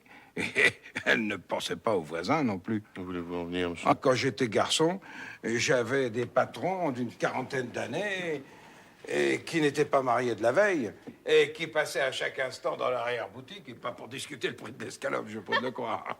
Quand vous parlez ici devant une toute jeune fille... Et pourtant, la patronne était une femme de la société. Elle avait eu son brevet, oui bien. Nous ne voyons pas les choses de la même façon. Cela s'explique par les caractères particuliers à nos professions. Oh, laissez-moi rire avec nos professions. À manipuler les sujets en bronze et les biscuits de Saxe, on apprend à réfléchir sur le sens de la vie. Le commerce d'une clientèle polie peut ouvrir à un homme d'esprit des horizons qui ne sont jamais du domaine de la boucherie. Ah, ça va bien. Oh, laissez la boucherie tranquille. C'est ainsi que j'ai pu me fortifier dans cette opinion que la vie d'une épouse n'est pas une partie de plaisir. Oh, surtout quand on la marie avec un homme de bricole et de pantoufles, un pauvre bougre au teint jaune, au cou monté dans un faux collerette, un tordu sur une chaise toute la journée en chien de fusil, à bricoler, à gribouiller, à farfouiller, à démonter, à raccorder. Ça vous rentre chez soi abruti, variqueux, constipé, puant de la gueule. Beau cadeau à faire à une fille. Je vois que M. Duxin n'a pas oublié ses rancunes d'autrefois. Je vois qu'il médite toujours. Mais il ne s'agit pas de rancune. Tendez la main à un boucher, aussitôt il vous réclamera la main de votre fille. J'aurais dû prévoir. Enfin, monsieur Moreau, n'allons pas encore nous fâcher, une fois de plus. Je suis sûr que si Madame Moreau était... Madame Moreau n'a nulle envie de vous rencontrer ici. Vous voudrez bien à l'avenir vous le tenir pour dit? Mais encore une fois, je ne vous retiens pas davantage.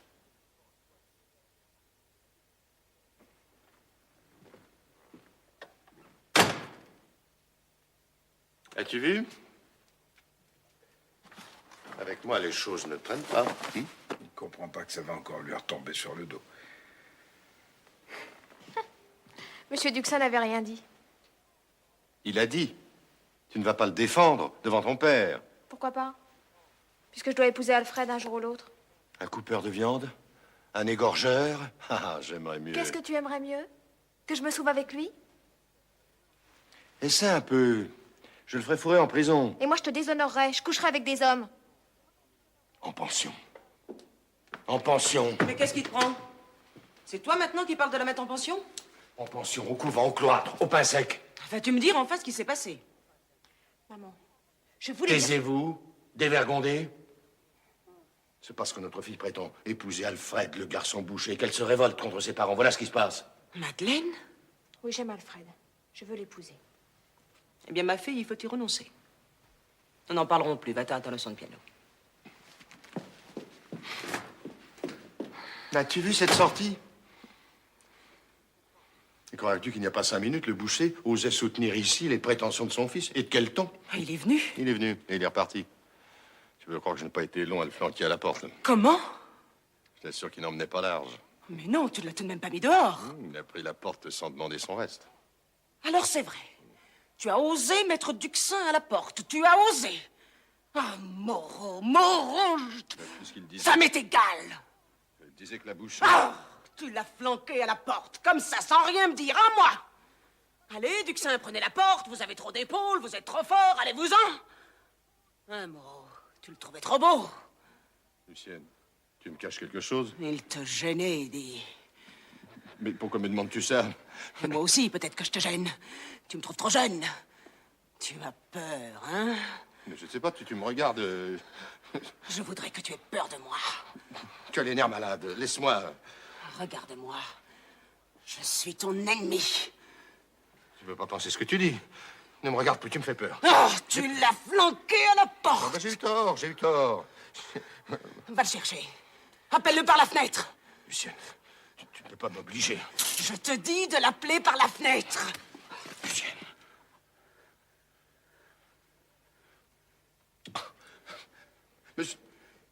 Monsieur Duxin! Non. Lucienne, je peux pas. Je peux pas. Tu me fais peur, laisse-moi. Tu lui feras des excuses, Moreau. Oui. Laisse-moi partir. Je dirai ce que tu voudras.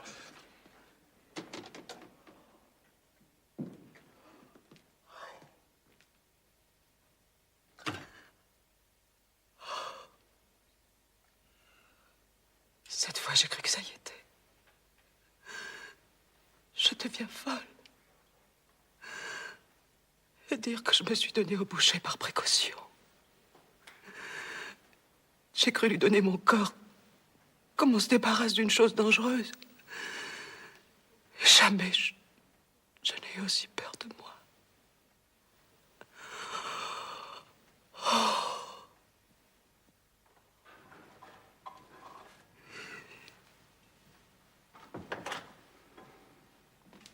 Je suis pas encore partie.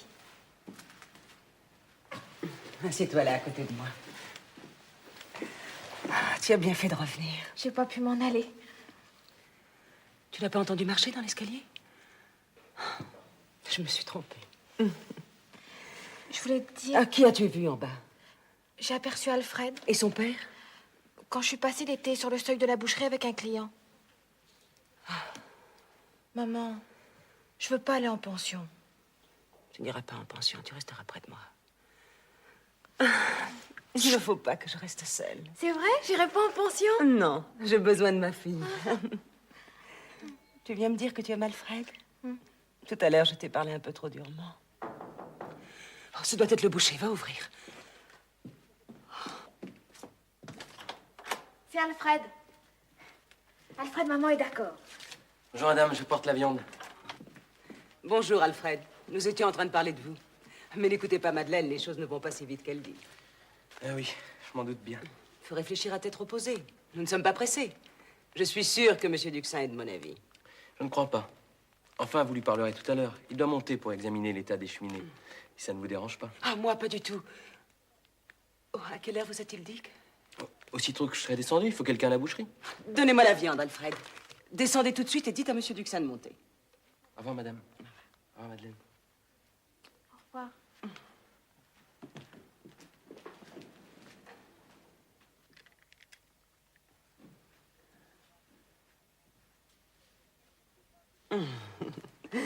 Qu'est-ce qui te fait croire que tu aimes Alfred? Oh, quelle question.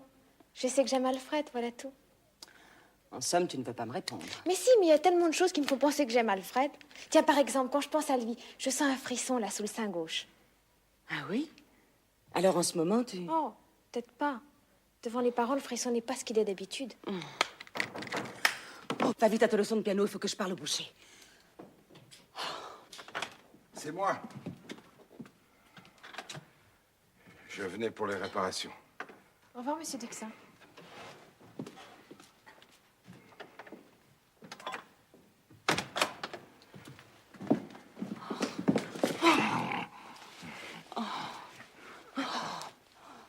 Te voilà enfin. Mais ne reste pas les bras ballants. Dépêche-toi, il est plus de 9 heures. Je n'ai pas pu revenir aussitôt. Il fallait. Quand tu n'es pas là, j'ai peur de moi. Je suis enragée. Il faut être raisonnable. Monsieur Moreau n'est pas heureux.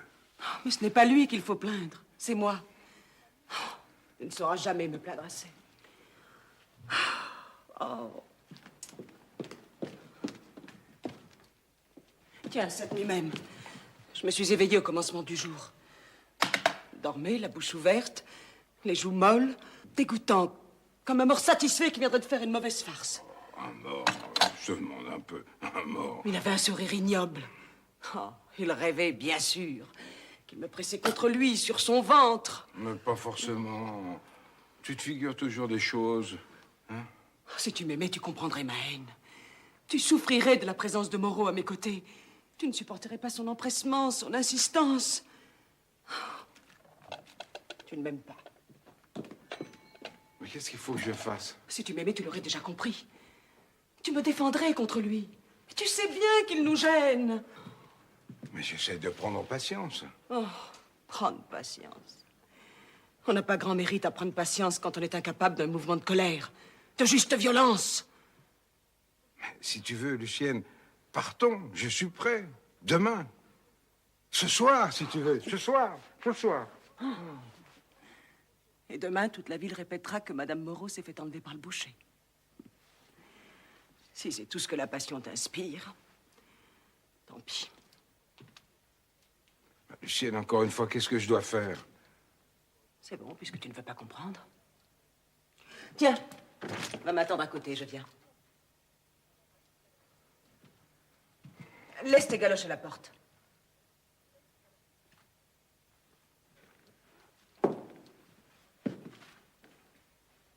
Lucienne, tu es en colère. Non, va. Je te rejoins.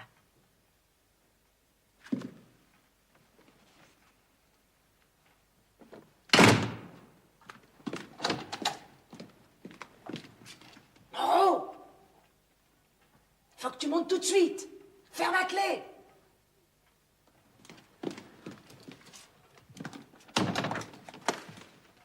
Tu parlais à quelqu'un? Oh oui, je disais un mot à Madeleine par la fenêtre. Lucienne, si tu veux, partons tous ensemble. Je vends la boucherie. Je vais m'installer dans une autre ville avec Alfred. Et tu viens vivre là-bas avec Madeleine? Non, trouve autre chose. Oh, cache-toi, on vient.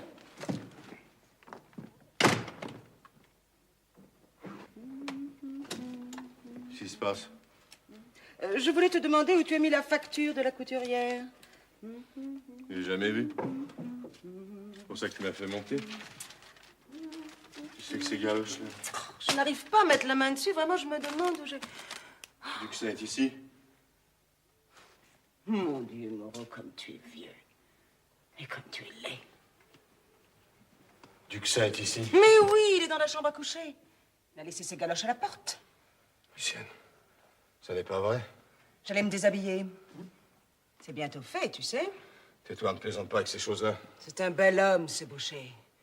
Quand il m'écrase sous son tablier, je deviens furieuse de plaisir. Je comprends pas qu'une femme sérieuse s'amuse à dire ces insanités.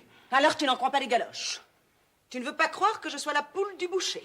J'ai jamais songé à t'accuser. Mais puisque je te le dis. Non, non, pas nous fâcher encore une fois. Tiens, je m'en vais. Je te dis que je suis la poule de Duxin. Comment peux-tu prononcer un mot pareil? Depuis 2 mois. Tu ne me crois pas? Tu es ridicule, je m'en vais. Je vois bien qu'il te faut des preuves. Viens, mon chéri. Me croiras-tu cette fois? Mon Dieu. Je comprends tout. Il a compris. Lucienne, taisez-vous dans un moment pareil. Crapule, cochon. Vous avez sali le nom de Moreau. Il nous jette des injures, il nous traite de crapules. Soyez raisonnable, Lucienne. Et deux crapules, un voyou qui vient s'accoupler avec une garce. Tu ne vas pas me laisser insulter. Mais il faut se mettre un peu à la place de M. Moreau. J'aurais payé patente pendant 22 ans pour voir un sagouin se déculotter dans mon mobilier. Si tu avais un peu de fierté. Et ma femme au bras d'un goujat qui n'a ni éducation ni savoir-vivre. Ah non, réponds-lui, c'est trop fort. Il finira par croire que tu as peur de lui. Mais c'est à nous de rester calmes. Voyou, un porc. Bien sûr, il continue. Un salaud de boucher, des tangleurs de bêtes. Il te flanquer à la porte. Les torts ne sont pas de son côté. Cochon! Un cochon! Tu as un caractère. Ma vie est brisée. Monsieur Moreau, il faut vous raisonner. Vous savez bien ce que je vous ai dit tout à l'heure. Je vous défends, c'est la parole. Cochon, crapule, vous devriez rougir. C'est pas ma femme que j'accuse, c'est vous seul. Lucienne a toujours été une honnête femme. Mais bien sûr. Si vous avez réussi à persuader Lucienne que le désir d'une brute la rendrait plus heureuse que l'amour d'un homme bien élevé, je vous réponds qu'elle en reviendra. Imbécile. Elle en reviendra, oui. Vous apprendrez ce que peut être une honnête femme. As-tu fini de radoter, Moreau? Quelle honnêteté dans la peau, dans le sang, comme une maladie. Tu nous rases avec tes couplets. Je n'attendrai peut-être pas longtemps la vengeance, boucher. Je vous flanquerai le commissaire aux trousses. Tu dis une bêtise. Un amant n'a rien à craindre du commissaire. Foutre une balle dans la pote, ton boucher. Tu n'oseras jamais. Non, mais ça ne fait rien. On ne connaît pas encore. Pas bon se monter la tête, monsieur Moreau. Une fois que le mal est fait. Silence, je vous méprise. Comme ma femme vous méprise. Et je maintiens que vous êtes un voyou, un cochon, un coupeur de viande. Je m'en vais la tête haute. Comme un homme qui n'a rien à se reprocher, qui compte sur l'honnêteté de sa femme. Qui attend son heure. Bavard.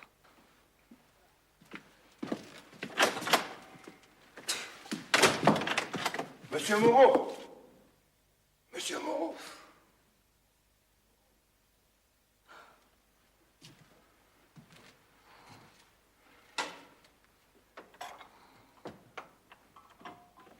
Ce pauvre Moreau. Oui, tu es bon, c'est entendu. Vous pouvez quand même pas l'engueuler, quand même. Tu es bon pour Moreau, mais tu me laisses traiter de garce et de crapule sans un mot de protestation. On comprend qu'il soit en colère, cet homme. Ah, ce n'est pas toi qui te mettras jamais en colère. J'ai pas de raison de me mettre en colère, moi. Tant pis. Allons, viens.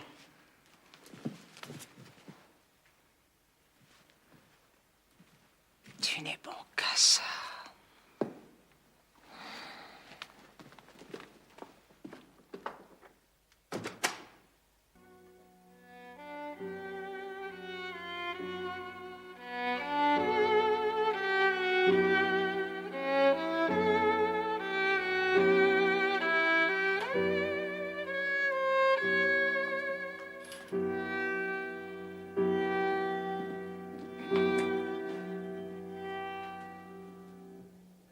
Voilà, c'est le même service à découper avec un manche en argent. Non, c'est pas la peine. Lame d'acier inoxydable, bien entendu. Toutes nos lames sont garanties, monsieur. Non, je vous assure que le manche de corne est bien suffisant. Oh, il faut voir les deux services l'un à côté de l'autre pour en juger. Ça ne vous engage pas. Non, je sais bien, mais... Et dans ma profession, j'ai pour premier principe de respecter la liberté des clients, mais je n'en ai pas moins le devoir de les éclairer. Non, mais le manche de corne...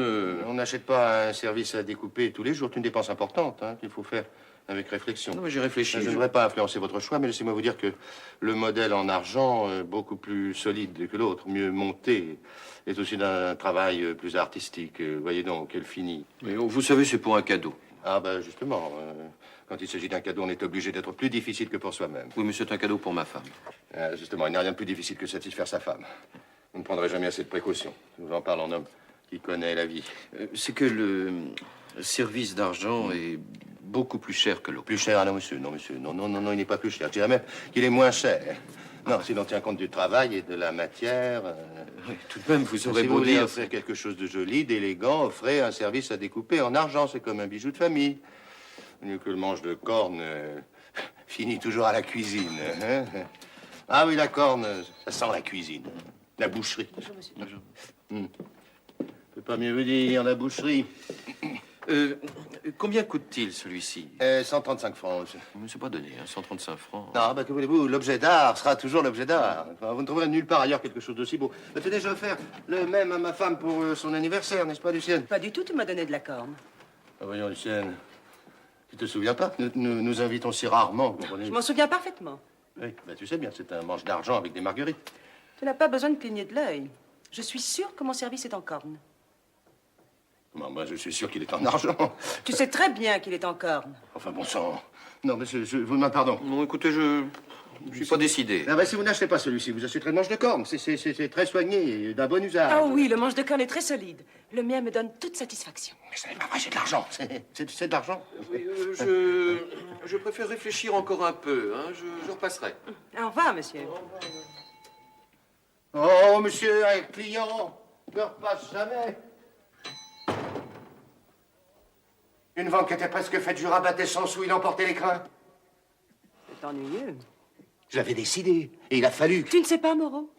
Je suis en train de me demander si tu n'avais pas raison. Il me semble bien qu'en effet, tu m'avais offert un service à découper en argent.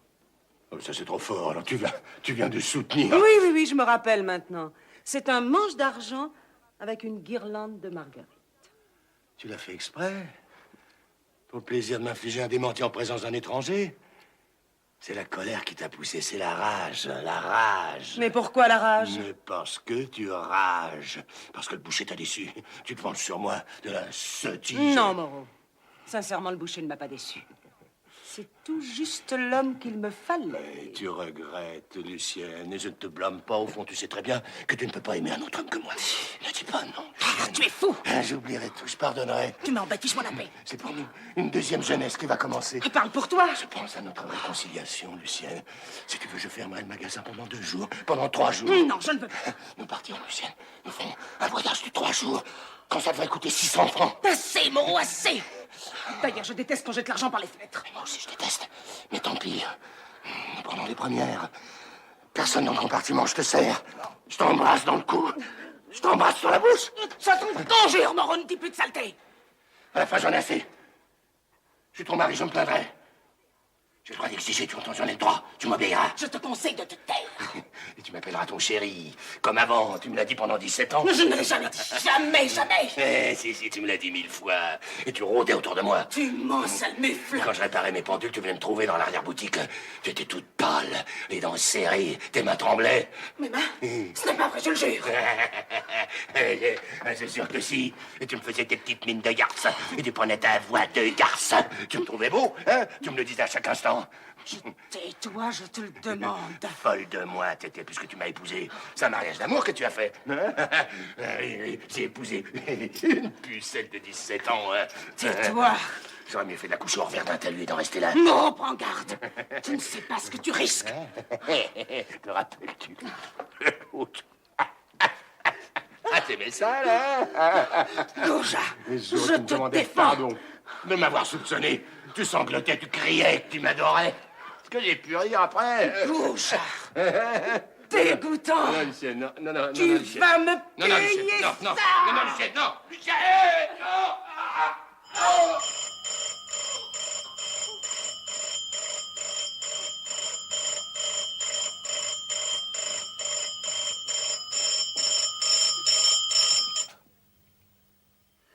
Allô, oui.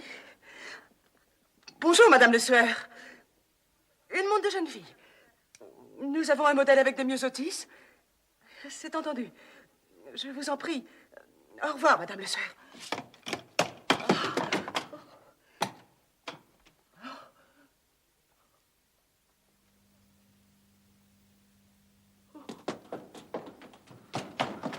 J'ai dit que c'est... J'ai peur, ne m'abandonne pas. Lucienne, qu'est-ce que tu as? Viens près de moi. Plus près. J'ai peur. Défends-moi. Je ne sais pas comment c'est arrivé. Je peux pas le croire.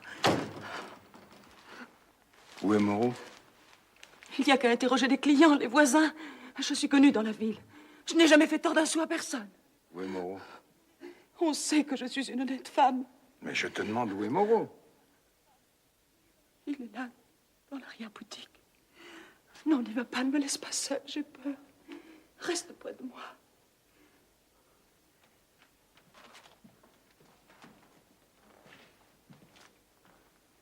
Oh.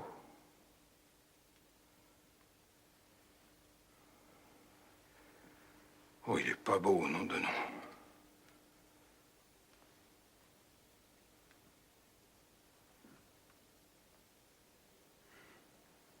Je ne sais pas comment c'est arrivé. Lucienne. Quel malheur. Oh. L'autre jour, j'aurais dû t'obliger à partir avec moi. Moi aussi, j'ai été coupable. Oui, tu es coupable aussi. Ils vont venir. Ils vont m'arrêter. N'aie pas peur. Je leur dirai. Oh, mais qu'est-ce que tu leur diras? Toutes les apparences sont contre nous, tout nous accuse. Comment nous? Ils ne comprendront jamais que Moreau nous a provoqués, qu'il nous a poussés à bout. Tu vas un peu loin. Ils n'admettront pas que c'est lui qui nous a mis le couteau dans la main. Je n'ai jamais eu de mauvaises intentions contre Moreau, moi. Mais moi non plus, je n'ai jamais eu de mauvaises intentions. Il est arrivé ce qui devait arriver par sa faute. Nous n'en pouvions plus, ni l'un ni l'autre. C'est moi qui ai frappé. Ce pouvait être aussi bien toi. Mais non, je n'aurais jamais été jusque-là. Oh, ces mensonges, ces sales injures. qu'il n'osait pas te jeter à la face. C'est à moi qu'il est réservé. Mais tu aurais dû me dire. J'aurais pu... Je connaissais ta violence. J'ai préféré souffrir en silence. Tu es comme moi, le mensonge te révolte. Tu es si bon, si juste, si généreux. C'est vrai, je dis les choses en face. Nous nous comprenons si bien. Nous étions faits l'un pour l'autre. Et c'est pourquoi Moreau enrageait. Il est enragé de nous voir pareils, tous les deux. Ah, comme tu vois clair, mon chéri. Mais pardi, nous ne sommes pas responsables. C'est Moreau qui nous a poussés à bout, voilà tout. Oh, tiens, tout à l'heure encore, il a prononcé des paroles si odieuses que je n'ai pu contenir ma révolte. Oh, je suis fière de toi, vois-tu. Je t'aime si tendrement. Oh, Lucienne. Tu ne m'avais jamais parlé avec autant de confiance. Je n'osais pas. Une honnête femme a des timidités qu'un homme ne comprend pas toujours. Oh, je suis bien heureux. Oh, notre amour. Et si... Il aura fallu cet accident. Oh, oui, il aura fallu cet accident pour mesurer la profondeur de notre amour. C'est ça, la profondeur. Je n'aurais pas trouvé le mot. Ben, j'étais encore heureuse de subir ces injures, ces brutalités, puisque c'était pour toi. Quand il me frappait... Quoi? Il te frappait? Oh, le cochon! Oh, que je pense. Oh, Lucienne, je vais te dire, hein, nous avons fait acte de justice. Oh. Parfaitement, acte de justice. Et je n'ai pas besoin de te dire que je prends ma part de responsabilité. Je veux par égal. Je serai le complice, comme ils disent. Non, mon ami, non. Ce serait stupide et tellement inutile. Mais tu ne peux pas refuser. Pourquoi sacrifier 2 existences, 2 réputations? Mais puisque moi aussi, je suis responsable. Nous n'avons pas le droit de perdre 2 êtres. Soyons courageux. Il faut que l'un de nous se dévoue. Il faut que l'un de nous écrive au commissaire. C'est moi qui ai frappé, c'est moi qui suis le coupable. Moi seul. C'est trop grave, ça, je peux pas.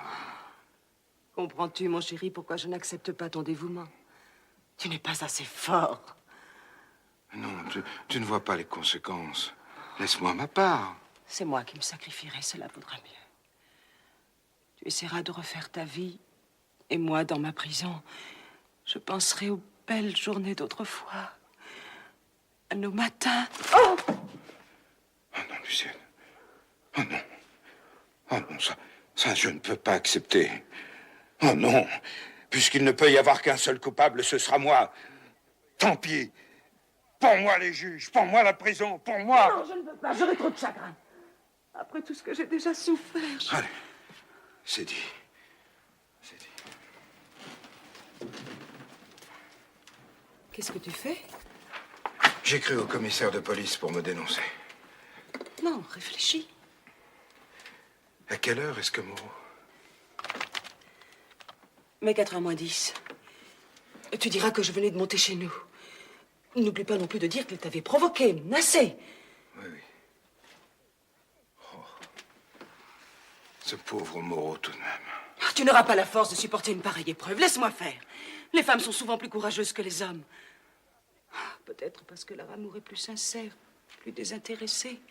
Laisse-moi, je te dis que tu n'auras pas le courage. Mais je n'ai pas peur. Mais ce n'est pas ce que je veux dire. Tu es si bon, si généreux. Lucienne, j'ai peur. Oh, mon pauvre chéri, je suis là, moi. Je ne te quitte pas. Je te soutiendrai de toutes mes forces, de tout mon amour.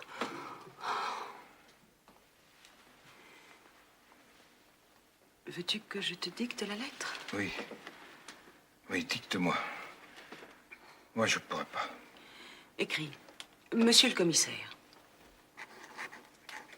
Monsieur le commissaire. Une querelle est survenue entre Monsieur Moreau et moi.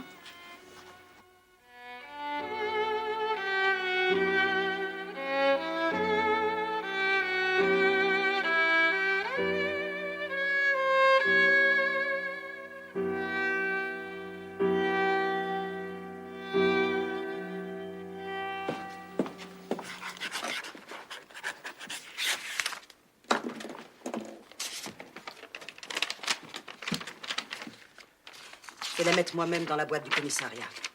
Personne ne saura qui l'a apporté.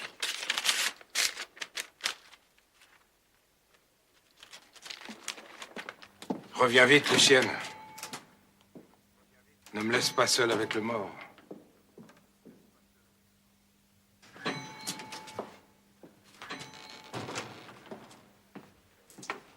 C'est vous qui gardez la boutique maintenant? Je garde la boutique? Ah oui, je garde la boutique. De mieux en mieux. Quoi? Rien. Maman n'est pas là? Non, elle est sortie faire une course. Papa n'est pas là non plus? Il est sorti lui aussi.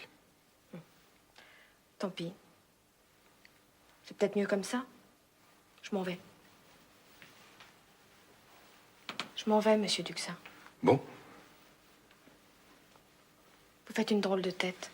Je fais une drôle de tête, je crois bien, oui. Vous avez des ennuis avec mon père? Ah, des ennuis, oui. Oui, bien sûr, des ennuis. Vous ne l'avez pas volé. Mes paroles ont l'air de vous étonner. Vous me prenez pour une imbécile. Je n'étais pas fière de ce qui se passait à la maison. Mais je n'avais qu'à me taire. J'étais votre complice, en somme. Et c'est bien ce que vous vouliez, n'est-ce pas? Vous ne dites rien, monsieur Duxin. Qu'est-ce que vous voulez que je vous dise? Que je suis un sale individu? Une brute, un coupeur de viande? C'est une affaire entendue. Vous n'avez pas fini de le répéter, hein? J'aime autant ça, vous me détestez déjà. C'est mieux comme ça. Vous êtes méchant. Vous n'avez pas mérité d'avoir un fils comme Alfred. Allez-y, remettez-en. Vous regretterez. Voilà bien avancé. Qu'est-ce qui se passe? Qu'est-ce que tu lui as dit? Moi, mais rien du tout. Tes parents ne sont pas là?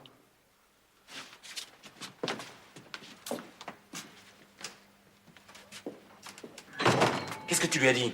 Oh, mais rien. Et d'abord, qu'est-ce que tu fous là? Ah, dis donc, espèce de morveux, je suis encore ton père. Tu veux que je te flanque une paire de claques? Non, tu as raison. À quoi bon me fâcher? Tu as tous les droits. Tu peux me traiter de haut en bas. Je ne suis plus ton père. Pourquoi plus mon père? Tu aimes toujours Madeleine? Oh, t'occupe pas de Madeleine! C'est bien ce que je dis, je sais plus rien, quoi. J'ai cru un moment que tu étais pour nous, puis j'ai compris. Tu avais autre chose en tête, hein? Oh, ne crois pas ça. Madame Moreau ne veut pas entendre parler d'un garçon bouché pour Madeleine. Au moins, c'est ce qu'elle veut pour sa fille. Mais toi, je pourrais bien épouser la grand-mère du boulanger, hein? Alfred. Tiens, lave-la ta Madame Moreau. Moi, je fous le camp. Adieu. Madame, pardon.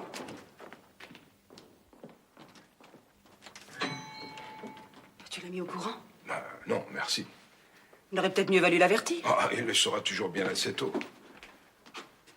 Quand je pense que quelqu'un, peut-être le commissaire, peut-être toi, va lui dire que son père est un assassin, qu'il a tué un homme d'un coup de couteau, c'est à devenir fou.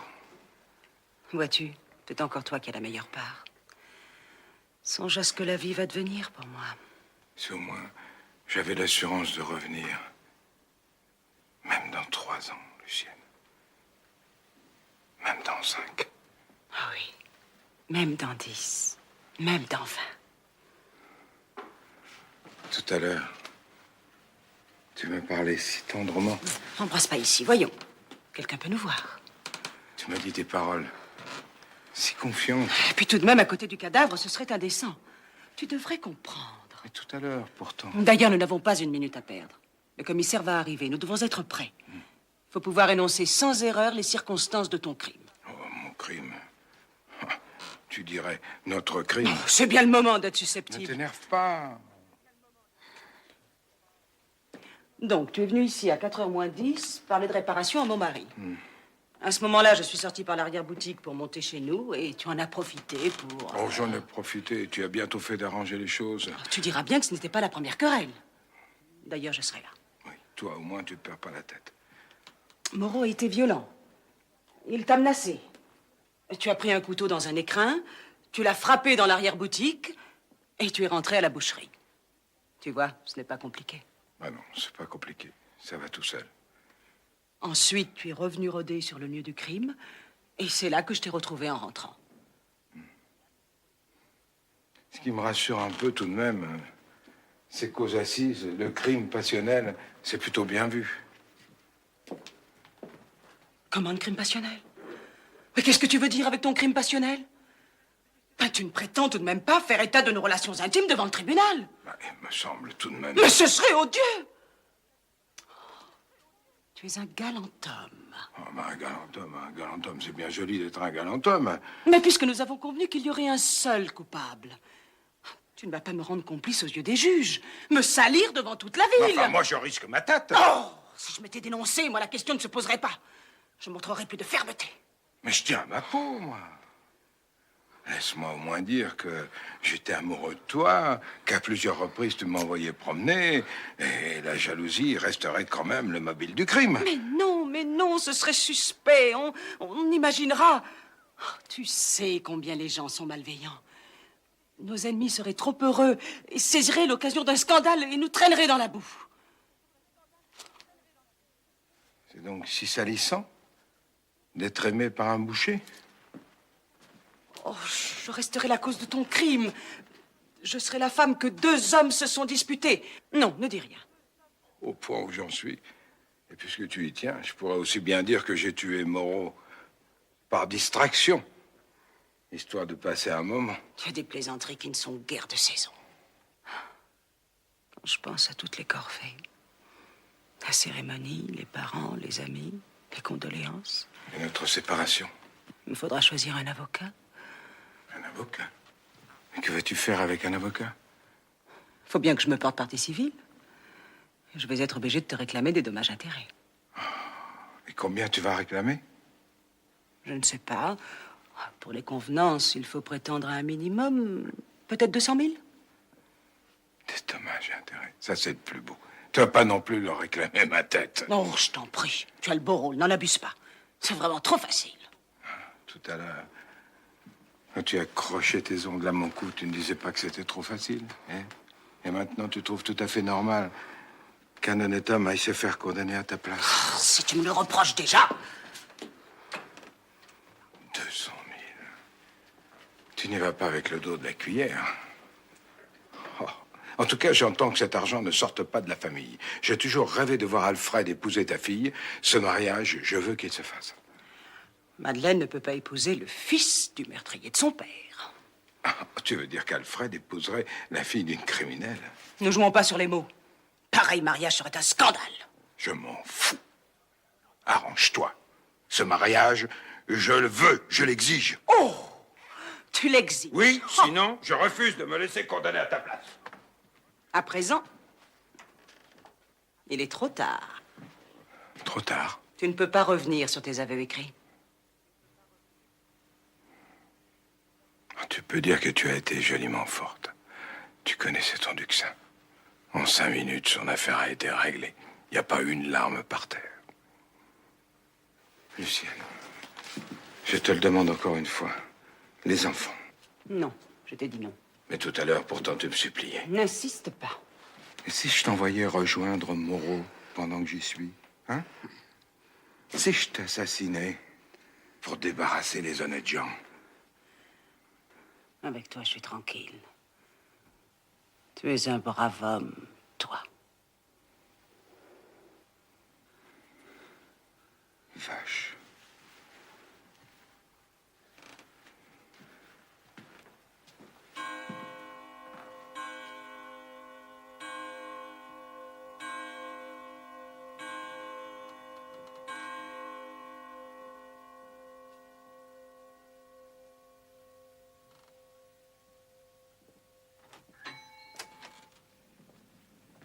Mes condoléances, madame Moreau.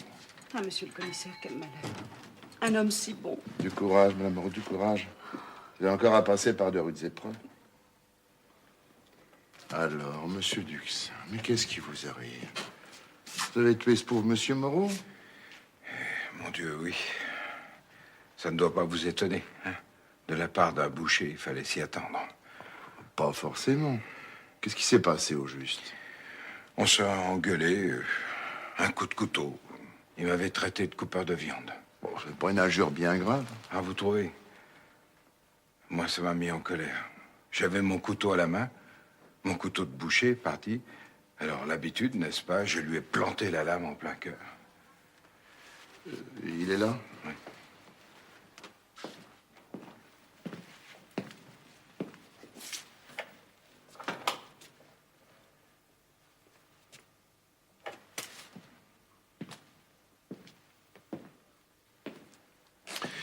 est mort aussitôt? C'est-à-dire... oui, aussitôt, pas le temps de dire ouf. Pourquoi étiez-vous venu le trouver ici? Pourquoi? Mon mari se querellait très souvent avec l'assassin et Non, tout à l'heure... laissez parler, monsieur Duxin. Non, c'est vrai, monsieur Moreau ne pouvait pas me supporter. Chaque fois qu'on se rencontrait, on avait des mots. On en était même arrivé à s'engueuler de porte à porte. Et remarquez, ça n'est jamais moi qui ai commencé. Alors, en somme, si je comprends bien, vous étiez sur le seuil de la boucherie quand monsieur Moreau vous a interpellé. Vous veniez de couper de la viande, vous aviez votre couteau à la main. Vous êtes venu le trouver et la dispute s'est envenimée. Oui, c'est bien ça. Mais quand je suis rentré avec mon couteau, je n'avais encore l'idée de rien. Vous avez eu un geste malheureux. Il n'en faut pas plus pour devenir un assassin. Un assassin. Oh, c'est vrai. Oh, j'y pense pas assez, je suis devenu un assassin. Oh, misère de misère. Pourquoi est-ce que ce n'est pas moi qui suis là-bas au lieu de l'autre? Ne vous désolez pas, monsieur Duxin. Tout ça s'arrangera. C'est entendu, vous avez tué monsieur Moreau. Mais vous pouvez très bien vous tirer d'affaire. Après tout, il s'agit que d'un crime passionnel. Comment un crime passionnel? Qu'est-ce que vous voulez dire? Je veux dire que monsieur Duxin était votre amant et que messieurs les jurés ne manqueront pas d'en tenir compte. Mais c'est absurde, commissaire. Je vous jure qu'entre monsieur Duxin et moi, il n'y a jamais rien eu. Absolument rien. Du reste, il vous le dira lui-même. Bien sûr, ça ne tient pas debout. Surtout que moi, les femmes, j'en suis bien revenu. Je ne comprends pas, commissaire, comment vous pouvez tenir de pareils propos sur le compte d'une femme irréprochable. Vous avez l'air d'ignorer que depuis 2 mois, vos amours sont la fable de toute la ville. Mais c'est abominable. Et notez que pour ma part, j'ai été informé par une personne digne de foi. Tous les soirs, je faisais ma partie de cartes avec monsieur Moreau. Je recevais ses confidences. Ce pauvre Moreau. Il me disait qu'il avait peur de sa femme et qu'un jour ou l'autre, elle finirait par le tuer. Et il a dû être bien surpris quand le boucher l'a frappé. Vous avez la contrariée. Oh non, mais non. Il faut que j'aille voir ma fille, elle ne sait rien encore. Je vous demande encore quelques instants, j'ai besoin de votre présence pour certaines formalités.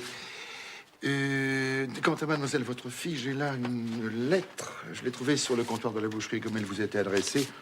J'en ai pris connaissance. Votre fils Alfred vous informe qu'il est parti avec la fille de monsieur Moreau. Parti? Madeleine et moi, écrit-il, on n'en pouvait plus. On avait besoin d'un coup d'air pur. Oh, ils ont bien fait. Un coup d'air Oh, c'est pas moi qui leur ferai des reproches.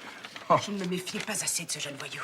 Commissaire, il n'y a pas une minute à perdre. Il faut absolument les rattraper. Voyez-vous, Comment? votre fille a la chance d'être aimée par le fils d'un brave homme. D'un brave homme. Protestez pas. Mais c'est-à-dire que je... Oh, mais non, poignet, vous avez une tache de sang, là. Non, je m'étais trompé, non, c'est rien. Monsieur Duxin, où diable avez-vous mis votre couteau de boucher? Je ne le vois nulle part. Mon couteau, mais je l'ai laissé. Ah, monsieur Duxin l'avait laissé chez lui. Oh, en réalité, c'est avec un des nôtres qu'il a frappé. Ah, vous étiez là? Ah non, j'étais sortie. Et vous venez de rentrer? À l'instant? Et c'est en rentrant que vous avez découvert le crime. Oui. Et pourtant, mais c'est vous qui avez porté la lettre d'aveu de monsieur Duxin dans la boîte du commissariat. Voilà, mes agents, vous avez la glissé dans la boîte. Monsieur Duxin, êtes-vous bien sûr d'être l'assassin de monsieur Moreau? Mais puisque je vous le dis. Qu'en pensez-vous? Je vous ennuie, hein? Allez, passons tous à lire sans importance. Nous allons relever les empreintes digitales sur la manche du couteau, et dans un moment, nous saurons qui est l'assassin. Le roi, par ici, ne laissez entrer personne. Hier soir, monsieur Moreau m'a beaucoup parlé de vous. J'étais plus calme que d'habitude, un peu découragé, aussi un peu abattu. On aurait cru qu'il sentait venir la fin. Il me disait, en parlant de vous, elle connaît les autres mieux qu'elle ne se connaît elle-même. Ah, pauvre Moreau, il me disait aussi. Enfin, qu'est-ce que ça veut dire? Je vous en prie, madame. Vous n'allez pas qu'on n'entre m'empêcher de prendre ma montre, tout de même. Madame Moreau! Madame Moreau!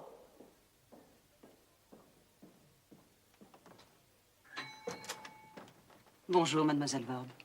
Qu'est-ce qui se passe, madame Moreau? Je viens pour prendre ma montre et on me dit... Calmez-vous, mademoiselle Vorbe. Pour votre montre, il n'est pas possible de vous la donner aujourd'hui. Monsieur Moreau m'avait promis? Oui. Mais monsieur Moreau est mort. Mort? Oh, madame Moreau, quel malheur! Que lui est-il arrivé? C'est moi qui l'ai assassiné. Je l'ai tué d'un coup de couteau. En plein cœur. Oh! C'est affreux, n'est-ce pas? Je n'en reviens pas. Vous, Madame Moreau. Vous. Ah, je vois ce que c'est. C'est encore une histoire d'amour, n'est-ce pas, Madame Moreau? Une histoire d'amour. Il y a un homme là-dessous. C'est lui, c'est le boucher, hein? Un homme superbe, n'est-ce pas? Voyez comme il est bâti. Regardez ses épaules, et ses mains, et ce torse. Mais enfin, vous n'avez donc pas pensé à ce que les gens allaient dire? J'y pensais justement beaucoup. Et c'est peut-être ce qui m'a poussé au meurtre. On ne sait guère pourquoi on tue. Tout se passe au fond de nous-mêmes, en un remous noir, où la raison ne voit même pas clair après coup. Commissaire, il se peut que j'ai tué pour me délivrer de la considération de Mademoiselle Vorbe et de ses pareils. Le fait est que je me sens maintenant très à l'aise. Allez vite répandre la nouvelle au dehors, Mademoiselle Vorbe. Ne perdez pas une minute. Et dans un moment, toute la ville fera la haie pour me voir passer entre deux agents. D'ailleurs, en vous attardant ici, vous risquez de vous trouver enfermé avec le mort. Oh! N'est-ce pas, commissaire? On ferme la boutique.